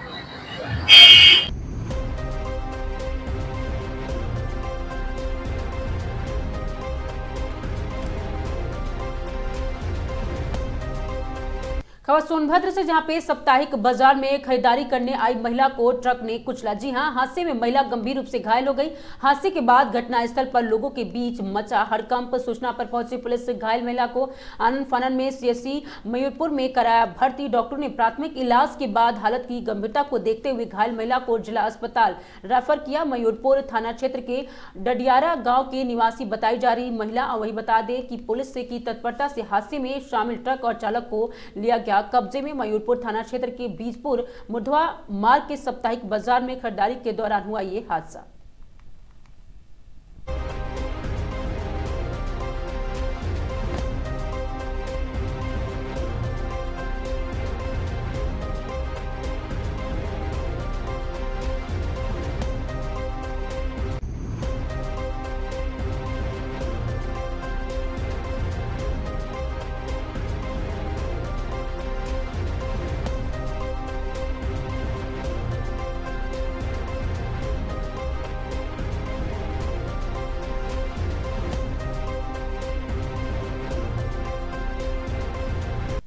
खबर बदायूं से, जहां पे एक सड़क हादसे में एक 11 वर्षीय बच्ची की मौत हो गई है। जी हां, जबकि उसके पिता घायल हो गए हैं। और यह घटना तब हुई जब पिता पुत्री राजकीय मेडिकल कॉलेज में दवा लेकर साइकिल से घर लौट रहे थे। हादसे सिविल लाइंस के कोतवाली क्षेत्र के बरेली मथुरा हाईवे पर अहिल्याबाई होलकर तिराहे के पास हुआ है। सिविल लाइंस कोतवाली के मझिया गांव निवासी राजेंद्र अपनी बेटी मीनाक्षी के साथ शनिवार को राजकीय मेडिकल कॉलेज दवा लेने गए थे। दवा लेने के बाद वो साइकिल से घर लौट रहे थे। रानी अम्बती बाई तिराहे के पास से पीछे से आ रहे थे और एक कंटेनर ने उनकी साइकिल के टक्कर मार दी। इस टक्कर से मीनाक्षी गंभीर रूप से कुचली गई और राजेंद्र भी घायल हो गए। मौके पहुंची पुलिस ने मीनाक्षी और राजेंद्र के राजकीय मेडिकल कॉलेज में भर्ती कराया, जहां मीनाक्षी को मृत घोषित कर दिया गया, जबकि राजेंद्र का इलाज जारी है। पुलिस ने बच्चे के शव को पोस्टमार्टम के लिए भेज दिया है और कंटेनर को कब्जे में लेकर जांच शुरू कर दी है। परिवार के सदस्यों ने बताया कि मीनाक्षी कक्षा 5 में पढ़ती थी और अपने पिता के साथ लिवर संबंधी दवा लेने गई थी। वह अपनी 2 बहनों और एक भाई से सबसे बड़ी थी। मीनाक्षी की मौत के बाद परिवार में शोक का माहौल है।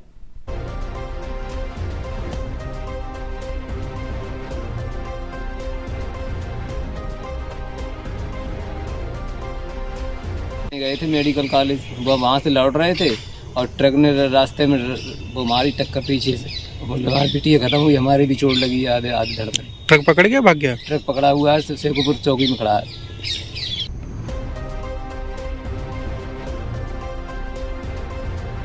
खबर अलीगढ़ से, जहां पे अमर शहीद वीरांगना झलकारी बाई की 195वीं जयंती को अवसर पर अखिल भारतीय कोई समाज ने आपको बता दें नई दिल्ली के अलीगढ़ की टीम द्वारा ब्रज क्षेत्र प्रभारी एडवोकेट संजू बजाज, युवा प्रदेश अध्यक्ष और पवन बजाज, महानगर अध्यक्ष योगेश महा और भाजपा की ब्रज क्षेत्र में मंत्री अनीता जैन उपाध्यक्ष और जितेंद्र वर्षीय जीतू के अगुवाई के सैकड़ों कोली समाज के लोगों ने विभिन्न क्षेत्रों से एकत्रित होकर पाला कबीर नगर से बाइक रैली शुरू करते हुए बिहारी नगर से सनसनी गेट चौराहा भोजपुर रोड होते हुए हीरानगर चौराहा जिला पशु अस्पताल पहुंचे और वहां अन्य क्षेत्रों से भी आए लोग शामिल होकर पदयात्रा के रूप में गाते बजाते और नारेबाजी करते हुए दिल्ली गेट बाहरद्वारी होते हुए कंपनी बाग स्थित झलकारी बाई तिकोना पार्क पहुंचे और तिकोना पार्क की झलकारी बाई की प्रतिमा लगाने हेतु शहर के प्रथम नागरिक प्रशांत सिंघल, माननीय सांसद सतीश गौतम, विधायक मुख्तार राजा, ब्रज क्षेत्र के मंत्री अनित जैन और जिलाध्यक्ष कृष्णपाल सिंह और पूर्व अध्यक्ष दीपक मित्तल, महामंत्री शिव नारायण शर्मा, उपाध्यक्ष जितेंद्र जीतू जी के साथ भूमि पूजन किया तथा वीरांगना चित्र पर पुष्प अर्पित कर वहीं अखिल भारतीय कोली समाज के महानगर अलीगढ़ के द्वारा आए हुए अतिथियों का माला और पगड़ी पहनाकर तथा तलवार भेंट कर स्वागत और सम्मान किया।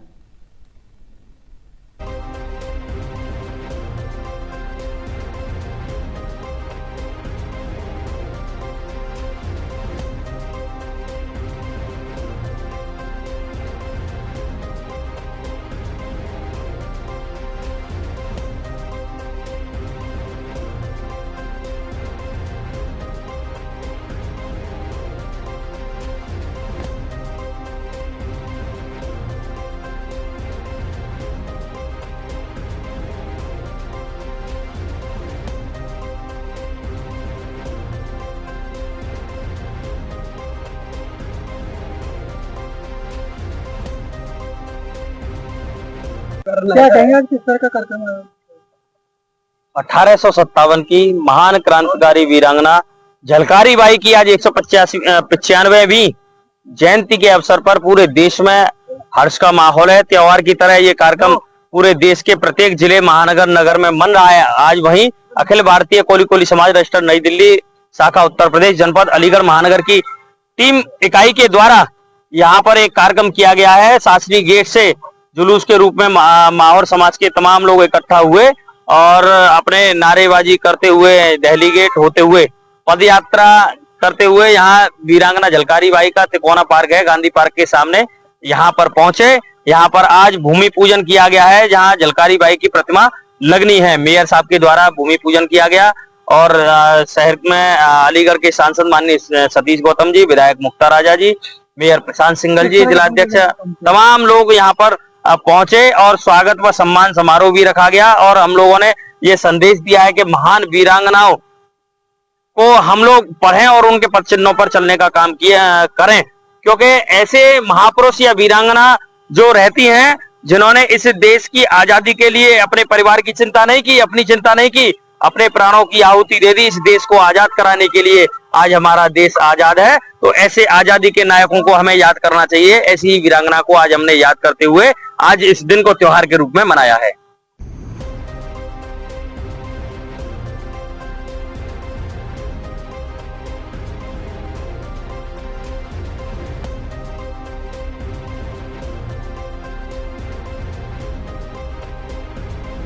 खबर बदायूं से, जहां पे जनपद बदायूं में खनन करने वाले ट्रैक्टर ट्रॉली के मजदूरों को ली जानी और जान परिवार ने मचा कोहराम। वहीं जनपद बदायूं के दातागंज थाना क्षेत्र के कस्बा समरेट का रहने वाला 27 वर्षीय इलायस पुत्र फन्ने दिल्ली में रहकर सिलाई करता था और आज सुबह सुबह रोडवेज बस से वह बदायूं रोडवेज पर आने जाने की उतरा और यही रिक्शा बैठकर अपने घर जा रहा था। इसी बीच सिविल लाइन थाना क्षेत्र के दातागंज में रोड दातागंज रेलवे फाटक के पास सामने आ रहे खनन माफियाओं की मिट्टी भरे ट्रैक्टर ट्रॉली ने ई रिक्शा में टक्कर मार दी, जिसमें 3-4 लोग घायल हुए थे और इसी रिक्शा में अब्दुल की इलायस भी बैठा हुआ था, जिसके काफी चोटें आई और हादसा भी हो गया। राहगीरों ने पुलिस को सूचना दी। सूचना मिलते ही पुलिस घटनास्थल पहुंची और इलायस के परिजनों को सूचना दी। परिजन ने भी घटनास्थल पहुंचे और इलायस की गंभीर हालत को देखते हुए उसे बरेली ले गए। बरेली ले जाते समय रास्ते में ही इलायस ने दम तोड़ दिया। परिजन उसे जिला अस्पताल लेकर आए और जहां पे डॉक्टर ने उसे देखते ही मृत घोषित कर दिया।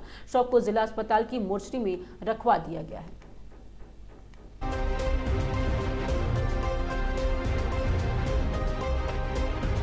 क्या नाम है तुम्हारा?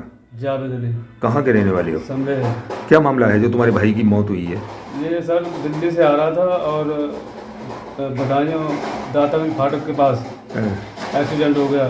ट्राली भरी हुई थी मिट्टी की। अच्छा, हाँ। तो काय में बैठ के जा रहे थे? ये जा रहा था ई रिक्शा में। अच्छा, ई रिक्शा में जा रहे थे, तो उसी ने टक्कर मारी ट्राली ने? हाँ, उसी ने टक्कर मारी और पहिए भी चढ़ा दिए ऊपर से। अच्छा, हाँ। तो ये दिल्ली में रह के क्या करते थे? और चढ़ा के और भाग गया था। भाग भी गया? हाँ। पकड़ नहीं पाए? नहीं पकड़ पाए। अच्छा, ये क्या करते थे दिल्ली में? ये दिल्ली सिलाई करता था और करीब 5 बजे एक्सीडेंट हुआ था। अच्छा, 5 बजे। क्या नाम था इसका? इलियास। इलियास। और भी किसी की चोट आई है? और आई थी, थोड़ी थोड़ी चोट आई थी। वो कितने लोगों के? लगभग 2-3 थे। अच्छा अच्छा। खबर अमरोहा से, जहाँ पे पुलिस अधीक्षक अमरोहा अमित कुमार आनंद के निर्देश में यातायात माह नवंबर 2025 के मिशन शक्ति 5.0 के अभियान के अंतर्गत आज थाना मंडी धनौरा प्रभारी द्वारा राजकीय हाई स्कूल पट्टी खादर में व्यापक जागरूकता कार्यक्रम आयोजित किया गया। कार्यक्रम के दौरान विद्यालय के छात्र छात्राओं को यातायात नियमों और संकेतों की विस्तृत जानकारी दी गई। बच्चों को सड़क पार करने की भी जानकारी दी गई।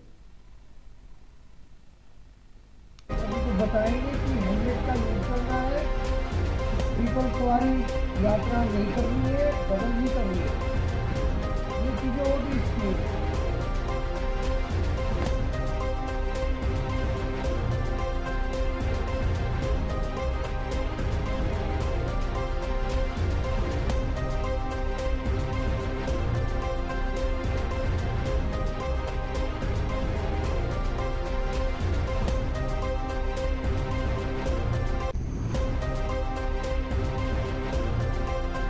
खबर महोबा से, जहां पे कुलपहाड़ क्षेत्र से लापता हुई युवती का 2 दिन बाद भी कोई सुराग नहीं लगा। जी हां, परिजनों ने 4 युवकों पर कार से अपहरण का गंभीर आरोप लगाते हुए एसपी कार्यालय पहुंचकर बड़ी अनहोनी की आशंका जाहिर की है।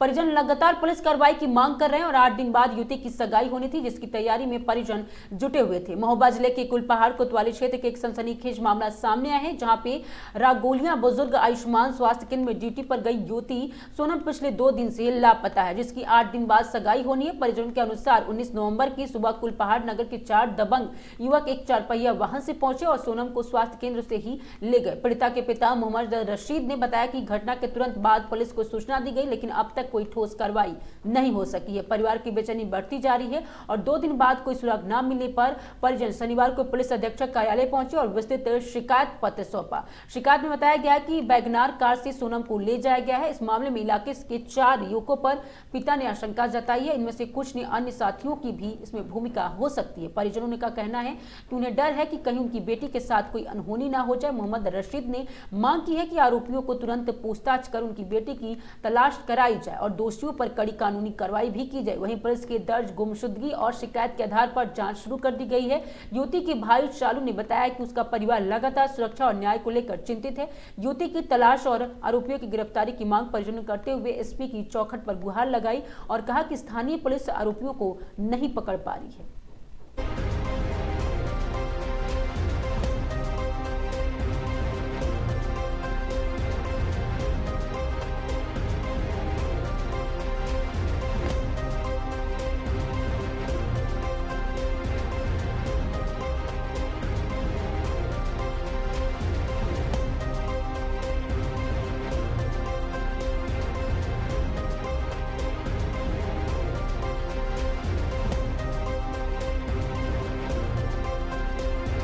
मेरी बच्ची CHO पर स्वास्थ्य विभाग पे कार्यरत, रगौलिया बुजुर्ग में कार्यरत है।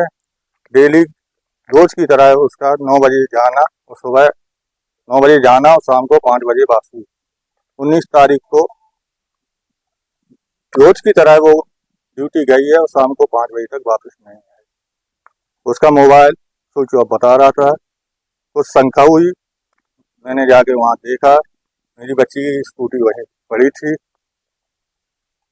मुझे कुछ आशंका महसूस हुई। वहाँ जानकारी मालूम पड़ी कि एक कार पे इस बच्ची को पकड़ के ले गए। तो मैंने बिलताल अस्पताल में जानकारी दी कि शायद मीटिंग हो, तो वहाँ उसकी सूचना प्राप्त हुई। इस तरह मैं घर पे आया, थाने में जाके सूचना दी कि मेरी बच्ची लापता है। कह रहे कल आना, कल आती। दूसरे दिन मेरी FIR दी हुई। 20 तारीख से आज 22 तारीख हो चुकी है, कोई उसकी सुनवाई नहीं हो रही है। हम अपनी इस तरह से जानकारियाँ प्राप्त की, उसमें अंकित सोनी सन ऑफ राम राजा सोनी, वो सीताराम सोनी पत्रकार कुलपहाड़, और अभिषेक यादव गाड़ी संख्या UP 93 BS 6421 ज्ञात हुई। उनके घर जाके मैंने गाड़ी की नंबर मांगा, उन्होंने नहीं दिया। जानकारी से ये नंबर मुझे प्राप्त हुआ था। क्या आशंका है आपको, क्या लग रहा है? मुझे लग रहा है कि ये लोग मेरी बच्ची को अपहरण करके ले गए हैं। और विशेष सूत्रों से जानकारी हुई है कि अंकित सोनी नाम का लड़का ये 1-2 केस में और लड़कियों के साथ ब्लैकमेलिंग करते हुए पकड़ा गया है। इनकी सुलह हुई हो, जिस प्रकार से ये इन्वॉल्व रहा है लड़कियों। कितना डर खौफ है अब आपके मन में? सर, मेरे शरीर में मैं खड़ा भी नहीं हो पा रहा हूँ। 3 दिन हो रहे हैं और ये कुछ कार्रवाई नहीं हो रही। मुझे बच्ची की ऐसा ना हो कि मार दिया गया हो, मुझे बच्ची से बात कराई जाए और उसकी लोकेशन दी जाए। मेरी बहन लापता है। रोज की तरह वो अपनी ड्यूटी जाती थी। रगोलिया बुजुर्ग में CHC पद पर तैनात थी। वो CHO पद पे वो 11 बजे समथिंग पहुंच जाती थी डेली और 5 बजे घर वापसी आ जाती थी। उस दिन वो घर वापसी नहीं आई। उसका कॉल भी ट्राई किया, फ़ोन लगाया, फ़ोन ऑफ जा रहा है उसका। जब वहाँ जाके देखा तो उसकी स्कूटी वहीं पाई गई और वहाँ ताला लगा हुआ है। इसके बाद पता किया तो कुछ लोगों ने बताया कि उसे कुछ लोग ले गए, पकड़ कर ले गए, जबरन पकड़ कर ले गए। ठीक है, इसके बाद फिर जब घर आए तो वहाँ माहौल देखा, पता किया, कुछ थाने गए, रिपोर्ट करवाई, तो उन्होंने बोला कल आना।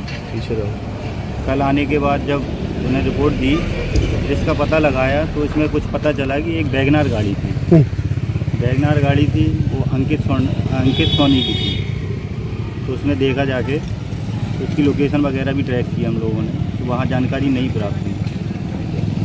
कितने दिन से लापता है? 19 तारीख से लापता है। अभी तक कोई जानकारी नहीं? अभी तक कोई जानकारी नहीं है, ना पुलिस वाले कोई एक्शन ले रहे हैं, ना कुछ कर रहे हैं। पुलिस वालों से बोला भी गया है कि एक लड़के पर शक है, उसे उठाया जाए, तो वो लोग उठा भी नहीं रहे हैं उसे। क्यों नहीं कर रही पुलिस कार्रवाई, क्या लग रहा है आपको? हम लोगों को सर बहुत डर का माहौल है, हम ये क्या बता दें क्यों नहीं कर रही है। सरकार से यही गुजारिश है कि उसके ऊपर कार्रवाई करें, उस लड़के को उठाएं, पता करें उसको। कितनी बार हुआ है आप जब से पुलिस के पास? हम पुलिस के पास हुआ है कम से कम 8-10 बार से ज़्यादा ही, डेली जा रहे हैं, और सुबह शाम संडे। आज कहाँ शिकायत देते? आज एसपी ऑफिस में आए हुए। क्या मांग करते हैं एसपी से? एसपी से यही मांग करते हैं कि न्याय दिलाया जाए, हमारी बहन को ढूंढ कर लाया जाए। क्या शादी आदि भी तय हो गई? शादी तय हो गई, 27 तारीख की एंगेजमेंट है, जिसमें शॉपिंग वगैरह सब की हुई है।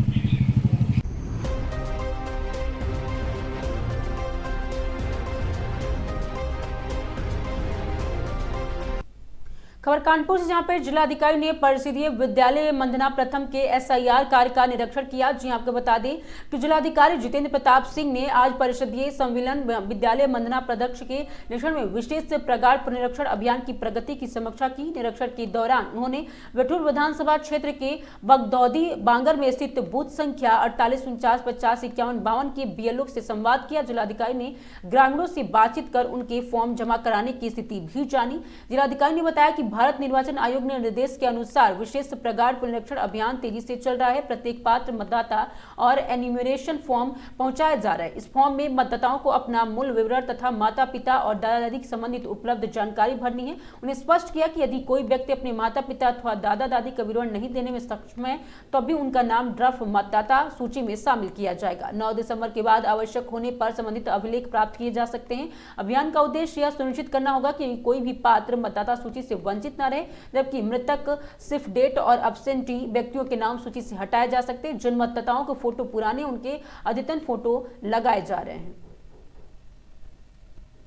आयोग के निर्देशों के अनुसार जो हमारा सघन पुनरीक्षण चल रहा है, उसी क्रम में आज यहाँ बगदौदी बांगर गांव में जो बूथ संख्या 48, 49, 50, 51 और 52 बिठूर विधानसभा का है, उसके बीएलओ के साथ में संवाद किया गया और जो जन सामान्य भी यहाँ पर उपलब्ध है उनसे भी बात की गई है।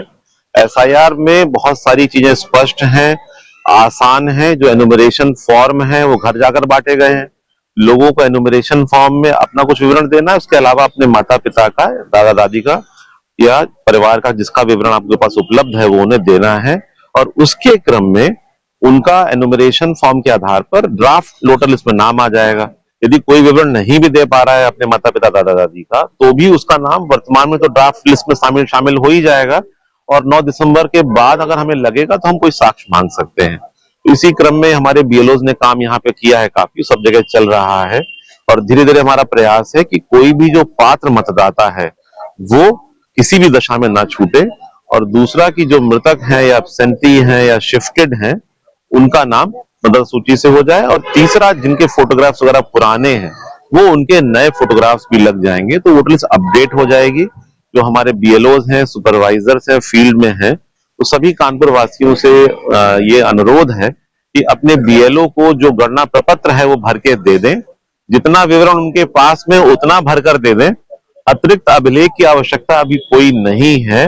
विवरण अपना, माता पिता का, दादा दादी किसी का भी दे दें और उसके बाद में उनका ड्राफ्ट में नाम आ जाएगा। और ड्राफ्ट के बाद यदि हम किसी विवरण में अपूर्णता होगी तो उनसे अतिरिक्त साक्ष्य मांगा जाएगा। और वो भी आसान है, जैसा कि बिहार के जो सफलतापूर्वक हुआ है उसके क्रम में पूरे जनपद में चल रहा है। तो सभी लोगों से मेरा अनुरोध है कि इस विशेष सघन पुनरीक्षण में बढ़ चढ़कर भाग लें और हमारी मतदाता सूची को त्रुटि रहित, शुद्ध और अपडेटेड बनाने में जनपद प्रशासन की और निर्वाचन आयोग की मदद करें। खबर सीतापुर से, जहां पर जिलाधिकारी डॉक्टर राजा गणपति आरके की अध्यक्षता में शनिवार को बेसिक शिक्षा विभाग की शैक्षिक संगोष्ठी का आयोजन हुआ और बीआरसी पिसवा में किया गया। संगोष्ठी के दौरान जिलाधिकारी ने सभी शिक्षकों को निर्देश दिए हैं कि नियमित रूप से विद्यालय में अपनी उपस्थिति स्वयं से दर्ज कराएं और विद्यालय न जाने वाले शिक्षकों के विरुद्ध कार्रवाई अमल में लाई जाएगी। उन्होंने कहा कि 52 विद्यालयों में मिड डे मील शेड बनाए जाएंगे, जहां पर बच्चे बैठकर भोजन कर सकेंगे। जिलाधिकारी द्वारा जारी चेकलिस्ट के आधार पर विद्यालय के निरीक्षण सभी संबंधित अधिकारी सुनिश्चित करेंगे। उन्होंने कहा कि मिड डे मील के दिए जाने वाले भोजन के शिक्षक बच्चों के साथ ही भोजन करेंगे। शिक्षक शिक्षिकाएं संदिका और योजना बनाकर अध्यापन कार्य सुनिश्चित करेंगे। जिलाधिकारी ने कहा कि छात्रों का सतत आकलन कर बच्चों के निपुण लक्ष्यों की प्राप्ति कराई जाए तथा निपुण तालिका का प्रदर्शन भी किया जाए। जिलाधिकारी ने निर्देश दिए कि सभी बच्चे निर्धारित ड्रेस और स्वेटर के निर्धारित समय पर विद्यालय में उपस्थित हो और यह सुनिश्चित किया जाए कि उन्होंने सभी को पिसवा को निपुण ब्लॉक पिसवा बनाने के लिए प्रेरित किया। इस अवसर पर जिला बेसिक शिक्षा अधिकारी अखिलेश प्रताप सिंह सहित संबंधित अधिकारी उपस्थित रहे।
खबर चित्रकूट से, जहां पर जनपद में बीते दिनों जिले बार संघ अध्यक्ष के घर बाइक सवार बदमाशों द्वारा बम फेंकने के मामले में पुलिस ने 3 आरोपियों को गिरफ्तार कर चौंकाने वाला किया खुलासा। जी हां, पुलिस का दावा है कि अधिवक्ता सुरेश तिवारी ने 50,000 की सुपारी देकर कराया था हमला। घटना में शामिल 7 आरोपी और 3 आरोपी गिरफ्तार हुए हैं।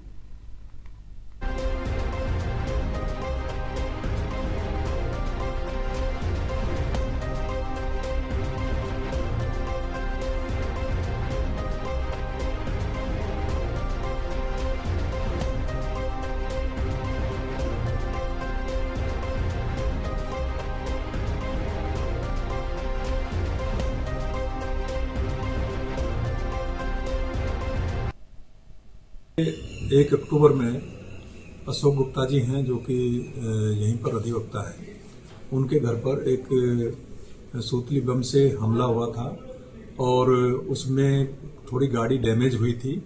इसकी विवेचना के क्रम में और हमारी एसओजी और अपने सर्वेलेंस सभी टीमों ने मिलकर इसका अभियुक्त पकड़े हैं और इसमें जो मुख्य मुलजिम हैं ये इनका आपस की रंजिश का मामला आया है। एक सुरेश तिवारी एडवोकेट है और इन्हीं का आपस में रंजिश चल रही थी, तो इनका एक राहुल उर्फ आकाश तिवारी, एक जो कि डबल मर्डर का मुलजिम है नैनी थाने से, एचएसबी है वहां का, उसी के संपर्क में सुरेश तिवारी आए और उसी से वार्ता की कि इन्हें थोड़ा डैमेज करना है और डराना है।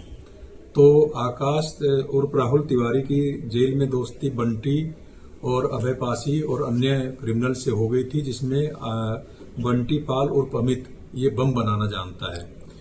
1 अक्टूबर में इसमें इनकी डेट फिक्स हुई। उससे पहले सुरेश तिवारी और इनके दोस्त नवीन त्रिपाठी दोनों इन्हें अपनी गाड़ी से ले जाकर अशोक गुप्ता जी का घर दिखाए और फिर उसके 1 अक्टूबर डेट फिक्स की गई। उसमें ये मौके पर आपका बंटी, अभय पासी और ऋषभ, ये तीनों लोग घटनास्थल पर गए और इसमें 2 मोटरसाइकिल जो कि इसने उपलब्ध कराई थी आकाश उर्फ राहुल ने, ये 2 मोटरसाइकिलों से गए थे। आपने वीडियो भी देखा है, इसमें एक मोटरसाइकिल हमारे द्वारा बरामद कर ली गई है और उसी में इसका अमित उर्फ बंटी पाल ने ये घटना कारित की, चूंकि ये पहले भी आपके थाना धूमनगंज से 48/2018 में विस्फोटक अधिनियम में जेल जा चुका है और ये इसका एक्सपर्टाइज है।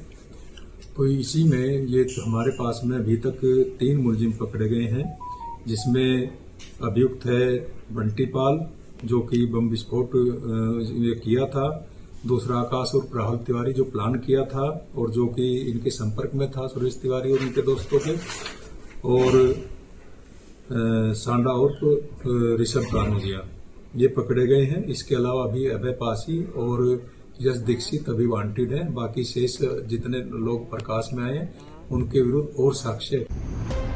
खबर कानपुर से जहां पे पहुंचे उप मुख्यमंत्री ब्रजेश पाठक जी हां निजी कार्यक्रम के शिरकत की और उन्हें बीजेपी प्रदेश अध्यक्ष भूपेंद्र चौधरी और कैबिनेट मंत्री राकेश सचान भी शामिल हुए। मंत्रियों के विपक्षियों पर जमकर हल्ला बोला और वहीं निजी कार्यक्रम में पहुंचे उत्तर प्रदेश के उप मुख्यमंत्री ब्रजेश पाठक, कैबिनेट मंत्री राकेश सचान और भारतीय जनता पार्टी के प्रदेश अध्यक्ष भूपेंद्र चौधरी द्वारा सभी ने जमकर विपक्ष पर हमला बोला। उप मुख्यमंत्री ब्रजेश पाठक ने कहा कि उत्तर प्रदेश में कानून व्यवस्था सुदृढ़ है और किसी को गैर कानूनी प्रतिक्रिया करने और शामिल होने की इजाजत नहीं है। पश्चिम बंगाल में प्रचंड बहुमत के साथ बीजेपी आ रही है और कमल खिलने जा रहा है। भारतीय जनता पार्टी के प्रदेश अध्यक्ष भूपेंद्र चौधरी ने भी मीडिया के सवालों पर जवाब देते हुए आयोग द्वारा चलाया जा रहा विशेष निरीक्षण अभियान पूरी तरह से संवैधानिक प्रक्रिया बताया। उन्होंने स्पष्ट कहा कि इसका उद्देश्य केवल अपात्र मतदाताओं को हटाना और योग्य मतदाताओं को सूची में जोड़ना। विपक्ष हमेशा नकारात्मक एजेंडा चलाने का आदी है और समाज में भ्रम फैलाकर अपनी राजनीति चमकाना चाहता है। बिहार में भी ऐसा ही मुद्दा बनाने की कोशिश की गई, लेकिन अंतिम परिणाम ने यह संदेश खत्म कर दिया कि बाबरी मस्जिद और राम मंदिर मामले पर कहा कि पूरा देश जानता है कि श्री राम मंदिर का निर्माण सुप्रीम कोर्ट के आदेश के बाद हुआ, इसलिए इस मुद्दे पर विपक्ष के विवाद न खड़ा करना चाहिए। उन्होंने अपील की कि समाज में टकराव, जातीय विभाजन और अनिश्चितता फैलाने वाले नेगेटिव एजेंडे को मीडिया में जगह नहीं मिलनी चाहिए। आरएसएस प्रमुख मोहन भागवत के बयान पर कहा कि संघ हमेशा देश के सामाजिक परंपराओं और आस्था के अनुरूप कार्य करता है।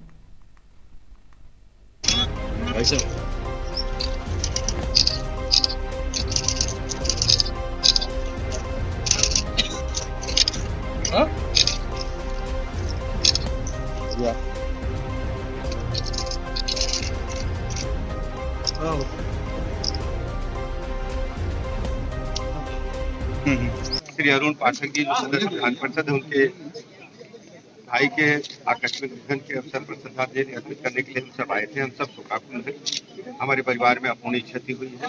हम ईश्वर से प्रार्थना करते हैं उन्हें अपने चरणों में स्थान दें और परिवार को असहनीय पीड़ा सहने की ताकत दें।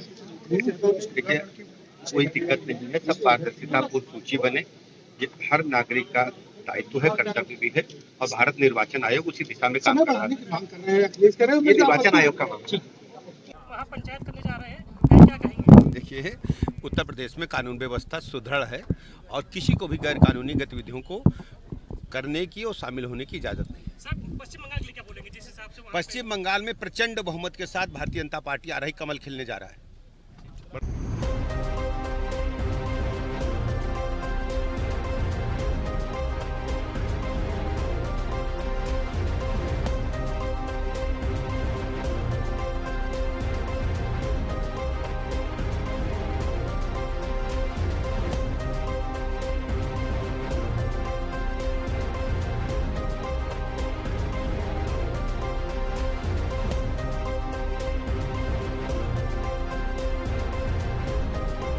खबर लखनऊ से, जहां पे IMRT बिजनेस स्कूल में फ्रेशर पार्टी 2025 का भव्य आयोजन हुआ। नए विद्यार्थियों की प्रतिभा और उत्सववर्धक ऊर्जा ने मोह मान लिया। जी हां, लखनऊ 22 नवंबर 2025 को IMRT बिजनेस स्कूल बीपुल खंड 6 गोमती नगर लखनऊ में फ्रेशर्स पार्टी 2025 का आयोजन 22 नवंबर को अत्यंत गरिमा और उत्साह के साथ संपन्न हुआ और ये कार्यक्रम हर वर्ष की तरह इस बार भी न सिर्फ नए विद्यार्थियों का स्वागत करने का मंच बना, बल्कि विभिन्न कोर्सों में नामांकित छात्रों की रचनात्मक अभिव्यक्ति और कला अद्भुत संगम भी प्रस्तुत करता हुआ दिखा। संस्थान का मानना है कि जब विद्यार्थी एक नए अवतरण में प्रवेश करते हैं तो उन्हें अपनी प्रतिभा प्रस्तुति करने में, अपने नए मित्र बनाने और टीम भावना को विकसित करने के संस्थान के प्रति आत्मीयता महसूस करने का अवसर दिया जाना चाहिए। यही कारण है कि फ्रेशर्स पार्टी 2025 को इस बार भी और व्यापक स्तर पर आयोजित किया गया। कार्यक्रम का शुभारंभ दीप प्रज्वलन और गणेश वंदना के साथ हुआ, जो भारतीय संस्कृति और शुभता और सौभाग्य का प्रतीक माना जाता है। निदेशक महोदय की प्रेरणादायक संबोधन के कार्यक्रम में औपचारिक स्वागत और उत्साहपूर्वक रूप से देते हुए उपस्थित सभी का स्वागत किया गया। उन्होंने नए विद्यार्थियों को संबोधित करते हुए कहा कि IMRT न सिर्फ शैक्षणिक दृष्टि से बल्कि जीवन कौशल, नेतृत्व निर्माण और व्यक्तिगत विकास के लिए भी एक अनूठा मंच प्रदान करता है। BCom, BBA, BSc, BCom, BA honours और MBA जैसे बहुविधि कोर्स को विद्यार्थी अपने शैक्षणिक पृष्ठभूमि के साथ साथ अपनी सांस्कृतिक विविधता को इस कार्यक्रम में लेकर आए हैं। उनकी प्रस्तुतियों जहां आधुनिकता की झलक थी, वहीं भारतीय संस्कृति मूल्य की सम्मान भी स्पष्ट रूप से दिखाई दिया। ये कार्यक्रम न सिर्फ नई शुरुआत का अवसर था बल्कि उन सपनों का, आकांक्षाओं की भी प्रतीक था जिन्होंने लेकर छात्र IMRT में प्रवेश करते हैं।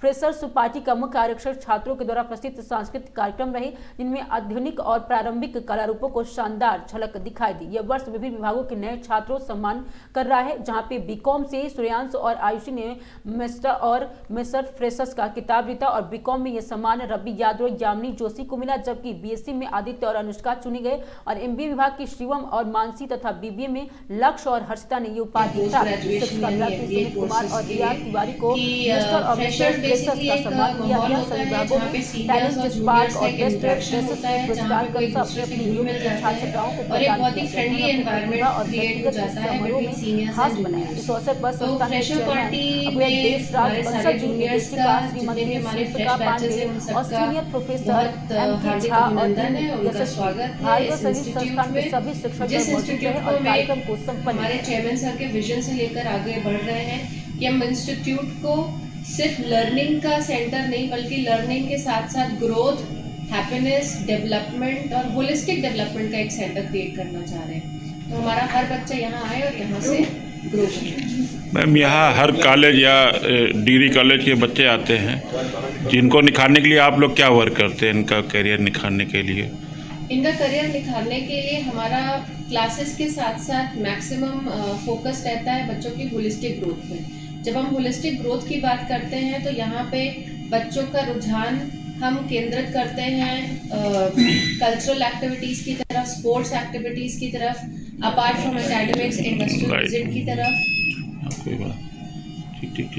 बोलती रही ma'am, and group discussions, interview preparations, team building activities and management games. हम इन सारी चीज़ों के थ्रू बच्चों को क्रिएटिव लर्निंग और क्रिएटिव ग्रोथ की तरफ फोकस करते हैं। Thank you sir. आज आपके कॉलेज में फ्रेशर पार्टी है, उसके बारे में कुछ अपना।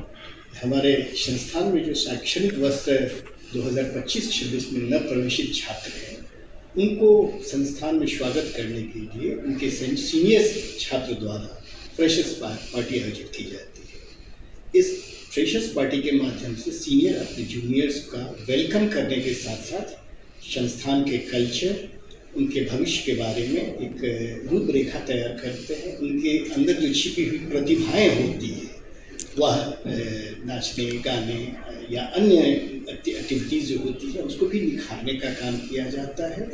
उनमें अनुशासन, प्रबंधकीय कौशल भी सीखने का एक महत्वपूर्ण अवसर होता है, जिसके माध्यम से वो इवेंट को ऑर्गेनाइज करने का एक तरीका सीखते हैं। वहाँ जो जितने हमारे प्रबंधकीय गुण हैं उन सब को वो नियोजन से लेकर संगठन, निर्देशन, नियंत्रण कैसे इस चीज़ को करके और एक इवेंट सक्सेसफुली किया जा सकता है कि बच्चों को सीखने का एक अच्छा अवसर प्राप्त होता है। नव प्रवेशित छात्र महाविद्यालय के जो संस्थान है हमारी, उसके जिन लोगों से परिचित नहीं भी होते हैं वो परिचित हो जाते हैं।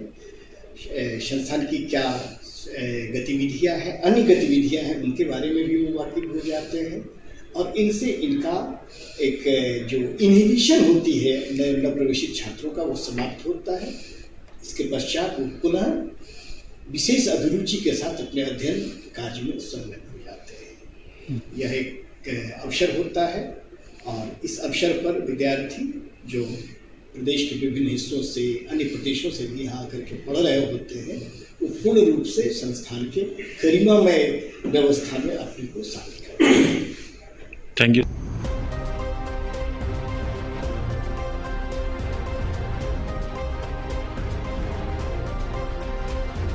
खबर बहराइच से, जहां पे बहराइच अज्ञात कारणों में गांव में लगी आग। जी बता दें कि राजस्व घोषित भवानीपुर गांव स्थित गोकरण मानक ग्रामीण में मकान में आग लग गई है। आग लगने से राख की ढेर में तब्दील हुआ मकान। स्थानीय ग्रामीणों द्वारा पाया गया आग पर काबू। हादसे में ग्रामीण की मकान के साथ गृहस्थी भी जलकर हुई राख। हादसे में किसी प्रकार की जनहानि की सूचना नहीं मिली है। बहराइच के थाना सुजौली इलाके भवानीपुर गाँव का ये पूरा मामला बताया जा रहा है।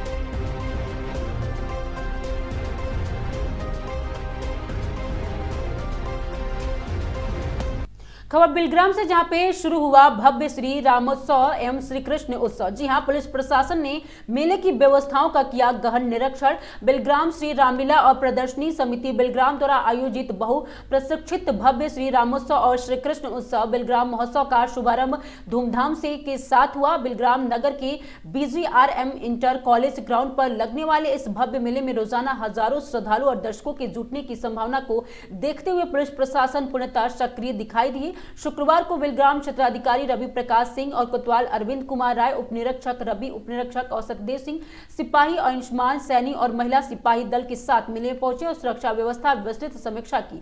अधिकारियों ने पूरे मेला परिसर का पैदल भ्रमण कर भीड़ नियंत्रण, प्रवेश निकास मार्ग, पार्किंग, प्रकाश व्यवस्था और स्टॉल के आसपास की सुरक्षा तैयारियों की गहन निगरानी की। क्षेत्राधिकारी ने आयोजन की समिति के सदस्यों के साथ संवाद कर व्यवस्थाओं की जानकारी ली और आवश्यक निर्देश जारी किए। उन्होंने बताया कि महोत्सव में आने वाले सभी श्रद्धालुओं और दर्शकों की सुरक्षा सर्वोच्च प्राथमिकता है। इसके लिए पुलिस बल की पर्याप्त तैनाती की गई है। मेले में CCTV monitoring, duty point, patrolling team और महिला सुरक्षा टीम की सक्रिय किया गया है। स्थानीय स्तर पर मेले का संचालन सुचारू रूप से रखने के लिए श्री रामलीला एवं प्रदर्शनी समिति के प्रबंधक धर्मेंद्र यादव, सह प्रबंधक नीरज सिंह, सैफ अली जाफरी तथा मेले की नए और आकर्षक रूपरेखा देने वाले इरशाद भाई सहित समिति के अन्य सदस्यों ने व्यवस्थाओं की जानकारी पुलिस अधिकारियों को दी।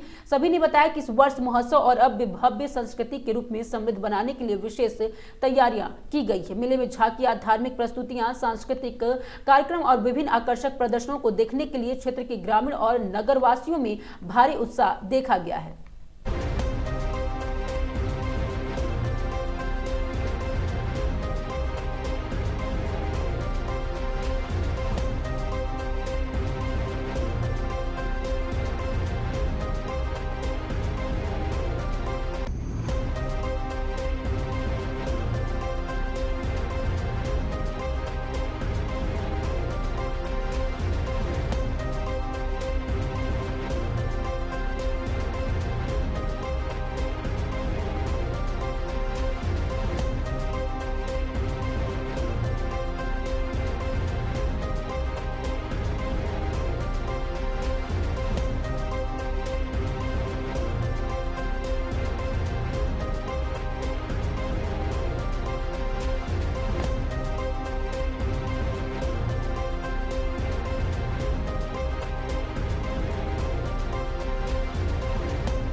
खबर लखनऊ से, जहां पे यो की धुन पर थिरका लखनऊ। जी हां, सरोजनी नगर में पहली बार फ्री म्यूजिक फेस्ट और 25,000 आपको बता दें कि युवा हुए शामिल। सरोजनी नगर में युवाओं का महासंगम डॉक्टर राजेश्वर सिंह के नेतृत्व में हनी सिंह के ऐतिहासिक कॉन्सर्ट हुआ। वहीं हनी सिंह के युवाओं से लिए नशे से दूर रहने का वादा, कहा माता पिता करो सम्मान और डॉक्टर राजेश्वर सिंह को बताया ट्रू लीडर। वहीं लखनऊ के रात यो हनी के नाम पर 35,000 युवाओं ने बनाया नया रिकॉर्ड।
खबर सवाजपुर से, जहां पे लोनार में रात की बड़ी मुठभेड़ में 29,000 नकद और अवैध हथियार और बाइक के साथ कुख्यात चोरी गैंग धर दबोचा गया। लोनार पुलिस की जबरदस्त कार्रवाई, फर्रुखाबाद के 2 शातिर बदमाश ढेर होकर गिरफ्तार हुए।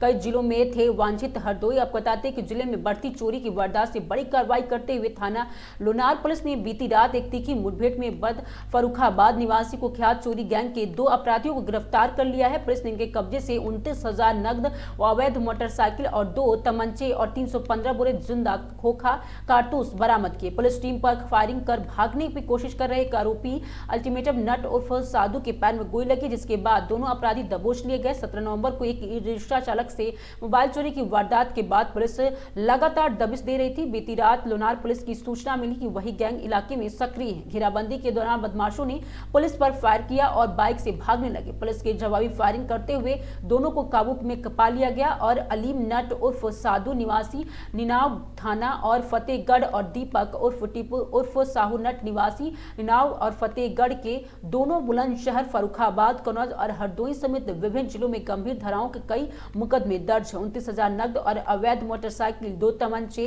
315 बोरे खोखा और कार। अभिभारी निरीक्षक प्रेम सागर, उप निरीक्षक Awadhesh Kumar, head constable Rajesh head और कांस्टेबल अरुण, कांस्टेबल सत्येंद्र, सतीश, राहुल और करण। इस कार्रवाई में इलाके में चोरी की घटनाओं पर बड़ा असर माना जा रहा है। पुलिस की उम्मीद है कि पकड़े गए दोनों से कई पुराने मामलों की भी कड़ी मिलेगी। निवासी ग्राम निनुआ, थाना फतेहगढ़, जिला फर्रुखाबाद के ये दोनों लोग रहने वाले हैं। दोनों पैरों में गोली लगने से घायल हुए हैं, जिन्हें उपचार हेतु CSC 52 भेजा गया है। इनके पास से 2 अवैध तमंचे और कारतूस व हरदोई जनपद के विभिन्न थाना क्षेत्र में हुई चोरी घटनाओं के माल बरामद हुए हैं।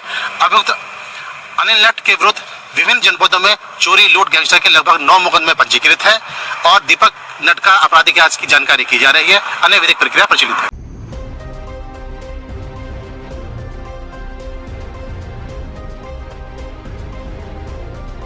खबर सीतापुर से, जहां पे चौकी इंचार्ज का रिश्वत मांगने का ऑडियो हुआ वायरल। जी हां, केस में नाम निकालने के नाम पर पैसा मांग रहे चौकी इंचार्ज। पीड़ित ने पैसे मांगने की बात मोबाइल में की है रिकॉर्ड। जमीन के विवाद में दर्ज किया गया था केस। ऑडियो सामने आने के बाद SP अंकुर अग्रवाल ने दरोगा शैलेंद्र कुमार को किया सस्पेंड। जनपद के थाना क्षेत्र तंबौर थाना के आपको बता दें कि दलपतपुर चौकी का ये पूरा मामला बताया जा रहा है।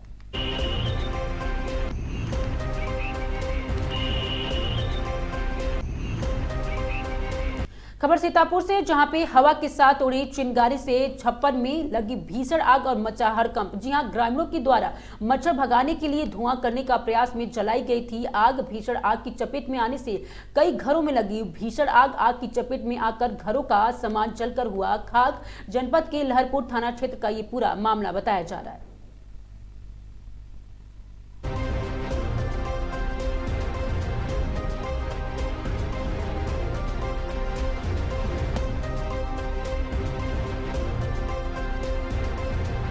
खबर श्रावस्ती से, जहां पे पति पत्नी के संदिग्ध मौत से मचा हड़कंप। पति की लाश के घर में अंदर जबकि पत्नी की लाश घर के बाहर संदिग्ध हालात में मिली। स्थानीय ग्रामीणों और परिजनों ने जताई बेरहमी से हत्या की आशंका। मृतक दंपति के कई दिनों से चल रहा था जमीनी विवाद। एक ही रात पति पत्नी की मौत से पूरे गांव में फैली सनसनी और सूचना मिलते ही मौके में पहुंची पुलिस घटना की बारीकी से शुरू की जांच। पुलिस ने ग्रामीणों को दर्ज किए बयान और सभी पहलुओं पर छानबीन जारी है। थाना इकोना क्षेत्र के गाँव अबगदई खावा पोखरा की ये घटना बताई जा रही है।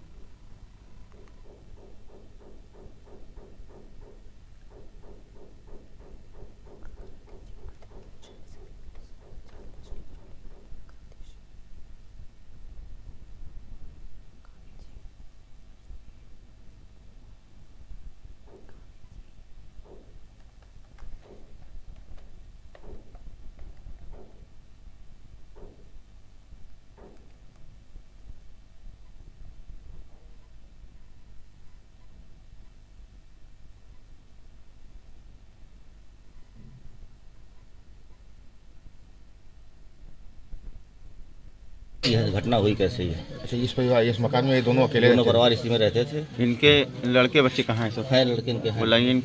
यहाँ कौन सोया हुआ है? किसने देखा इनको? अब इनके घर परिवार के लोगों ने देखा, हम लोग को फोन किया तो हम लोग आए मौके पे। यहाँ पुलिस को बता दिया गया है? पुलिस को बता दी गई है। ये जिनकी हत्या हुई है, लाश पड़ी हुई है, ये आपकी कौन है? माता जी भी तो हैं? दोनों लोग हैं ना? क्या हुआ था रात में? अब रात में हम सबका नहीं मालूम पड़ा था। घर हमारे उधर पड़ता है। ये दोनों अकेले यहाँ रहते हैं? हाँ, ये दोनों ये अकेले रहते हैं। खाना पानी खाते रहे जो है, खा ही लेते हैं और ना ही खाते रहे जो है, तो खाद बहुत कम रहे खाने। कल कोई बात हुई थी आपसे? कल कोई आपसे बात हुई थी इनसे? कोई बात नहीं। कैसी जानकारी हुई? सुबह हम नमाज पढ़े गए ना, तब सुबह मुंडेर रहा, घूमे तब देखे जो है। तो एक बाहर एक अंदर? हाँ, एक बाहर नहीं, अंदर वाले के हम देखें, बाहर वाले देखते नहीं। तो देखने से ऐसा लग रहा है कि हत्या हुई है, खून निकल रहा है आँख से। तो संभवतः यहाँ पर आवाज नहीं, रात को किसी ने सुना नहीं? अरे साहब, तो हमारे घर बहुत दूर। मतलब आप यहाँ नहीं रहते हैं? नहीं, उधर रहे थे। बहुत यहाँ के रहे थे। कई भाई हो? हम 2 भाई। ये हमारे भाई रहते खाने। कल कोई बात हुई थी आपसे? कल कोई आपसे बात हुई थी इनसे? कोई बात नहीं। कैसी जानकारी हुई? सुबह हम नमाज पढ़े गए ना, तब सुबह मुंडेर रहा, घूमे तब देखे जो है। तो एक बाहर एक अंदर? हाँ, एक बाहर नहीं, अंदर वाले के हम देखें, बाहर वाले देखते नहीं। तो देखने से ऐसा लग रहा है कि हत्या हुई है, खून निकल रहा है आँख से। तो संभवतः यहाँ पर आवाज नहीं, रात को किसी ने सुना नहीं? अरे साहब, तो हमारे घर बहुत दूर। मतलब आप यहाँ नहीं रहते हैं? नहीं, उधर रहे थे। बहुत यहाँ के रहे थे। कई भाई हो? हम 2 भाई।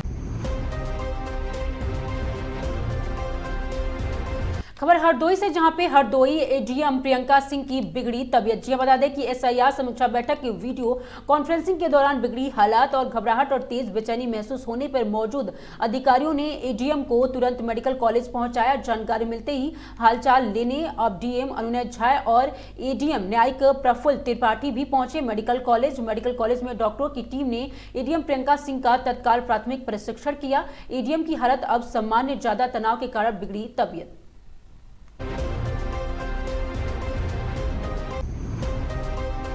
खबर कानपुर से, जहां पे नगर में नाबालिग कार चालकों के तांडव। जी हां, अब कहते हैं कि सतबरी रोड पर नाबालिग कार का चालक ने मचाया उत्पात। आधार दर्शन बाइकें रौंदी, छात्रों को भी टक्कर लगाई और गंभीर रूप से घायल हुए। कार भगाने की लाइव वीडियो वायरल, घटना सीसीटीवी में कैद हो गया है। पुलिस ने थाने में अभियोग पंजीकृत कर गाड़ियों को किया जब्त। कानपुर नगर की थाना सीन पश्चिमी पारा का ये पूरा मामला बताया जा रहा है।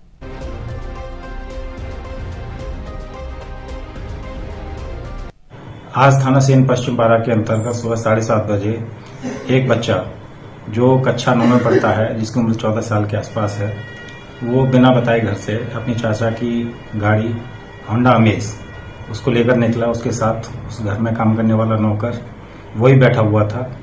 जैसे ही सड़क पर निकला, ये गाड़ी चलाना नहीं जानता था, तो इसके द्वारा कुछ मोटरसाइकिल में टक्कर मारी गई और आगे जाकर इसके द्वारा एक अभिभावक जो अपनी बच्ची को छोड़ने आ रहे थे स्कूल, उसको भी टक्कर मार दी गई। उनकी हल्की फुल्की चोटें आई हैं। गाड़ी को पुलिस द्वारा अपने कब्जे में ले लिया गया है और इसमें अभियोग पंजीकृत कर अग्रिम विधि कार्रवाई की जा रही है।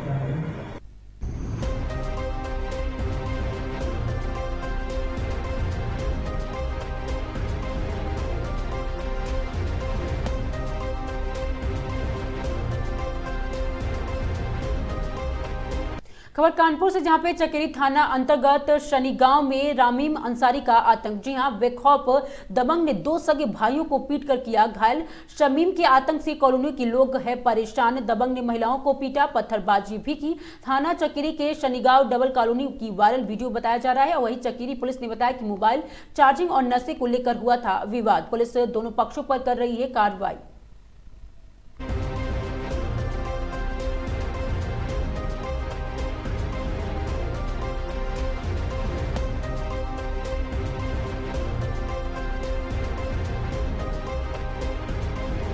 खबर संभल से, जहां पे नेताजी की स्वर्गीय मुलायम सिंह यादव के जन्मदिन के मौके पर जरूरतमंदों को खाना, फल और कंबल वितरण किए गए। जबकि इस मौके पर सपा के वरिष्ठ नेता 5 किलोमीटर तक साइकिल रैली भी निकाली।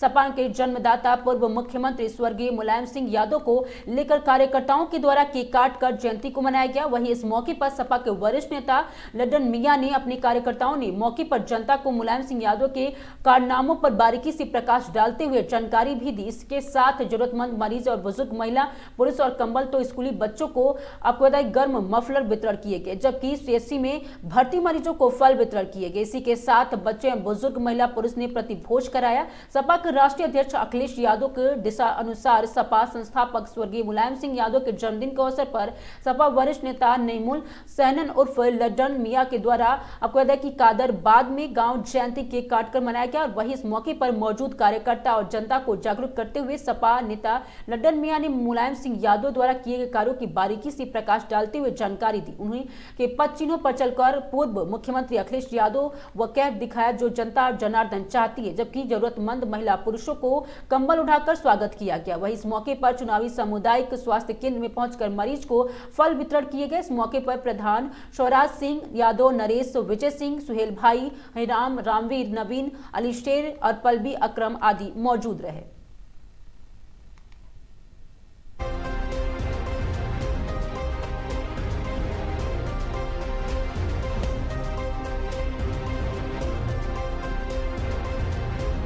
खबर हरदोई से, जहां पे रिजर्व पुलिस लाइन हरदोई में एसपीएल और कार्यक्रम की उच्च स्तरीय समीक्षा एडीजी नियम और ग्रंथ लखनऊ ने की विस्तृत बैठक। जी हां, हरदोई में रिजर्व पुलिस लाइन हरदोई ने भव्य सभागार कक्ष में अपर पुलिस महानिदेशक नियम एवं ग्रंथ लखनऊ द्वारा स्टूडेंट पुलिस एक्सप्लेटर और लर्निंग कार्यक्रम की प्रगति और क्रियान्वयन की विस्तृत समीक्षा की गई। बैठक में जनपद के सभी राजपात्रित अधिकारी, थाना प्रभारी, थाना स्तरीय नोडल अधिकारी, प्रशिक्षण गण तथा कार्यक्रम में सहभाग करने वाले सैकड़ों छात्र छात्राएं उपस्थित रहे। एडीजी के कार्यक्रम के उद्देश्य और युवा वर्ग में कानून व्यवस्था के प्रति जागरूक, पुलिस जन सहयोग बढ़ाने तथा विद्यार्थियों की नेतृत्व क्षमता विकसित करने और को अत्यंत महत्वपूर्ण बताते हुए इसकी कार्यशैली को गहन मूल्यांकन किया गया। उन्होंने संबंधित अधिकारियों को निर्देशित किया कि एसपीएल कार्यक्रम को और भी अधिक प्रभावशाली, व्यवहारिक और छात्र केंद्रित बनाया जाए, जिससे विद्यार्थी प्रत्यक्ष रूप से पुलिस कार्यप्रणाली को समझकर समाज के सकारात्मक परिवर्तन के वाहक बन सके। कार्यक्रम के दौरान अधिकारियों ने प्रेजेंटेशन के माध्यम से अब तक की उपलब्धियों, प्रशिक्षण गतिविधियों, छात्र सहभागिता तथा आगामी मॉड्यूल को विस्तृत विवरण प्रस्तुत किया गया। छात्र छात्राओं ने भी अपने अनुभव साझा करते हुए बताया कि एसपीएल कार्यक्रम में उन्होंने आत्मविश्वास, अनुशासन और सामाजिक उत्तरदायित्व की भावना को वृद्धि हुई। सभा का समापन एडीए द्वारा सभी प्रतिभागियों को उत्कृष्ट कार्य के लिए प्रोत्साहित करते हुए किया गया।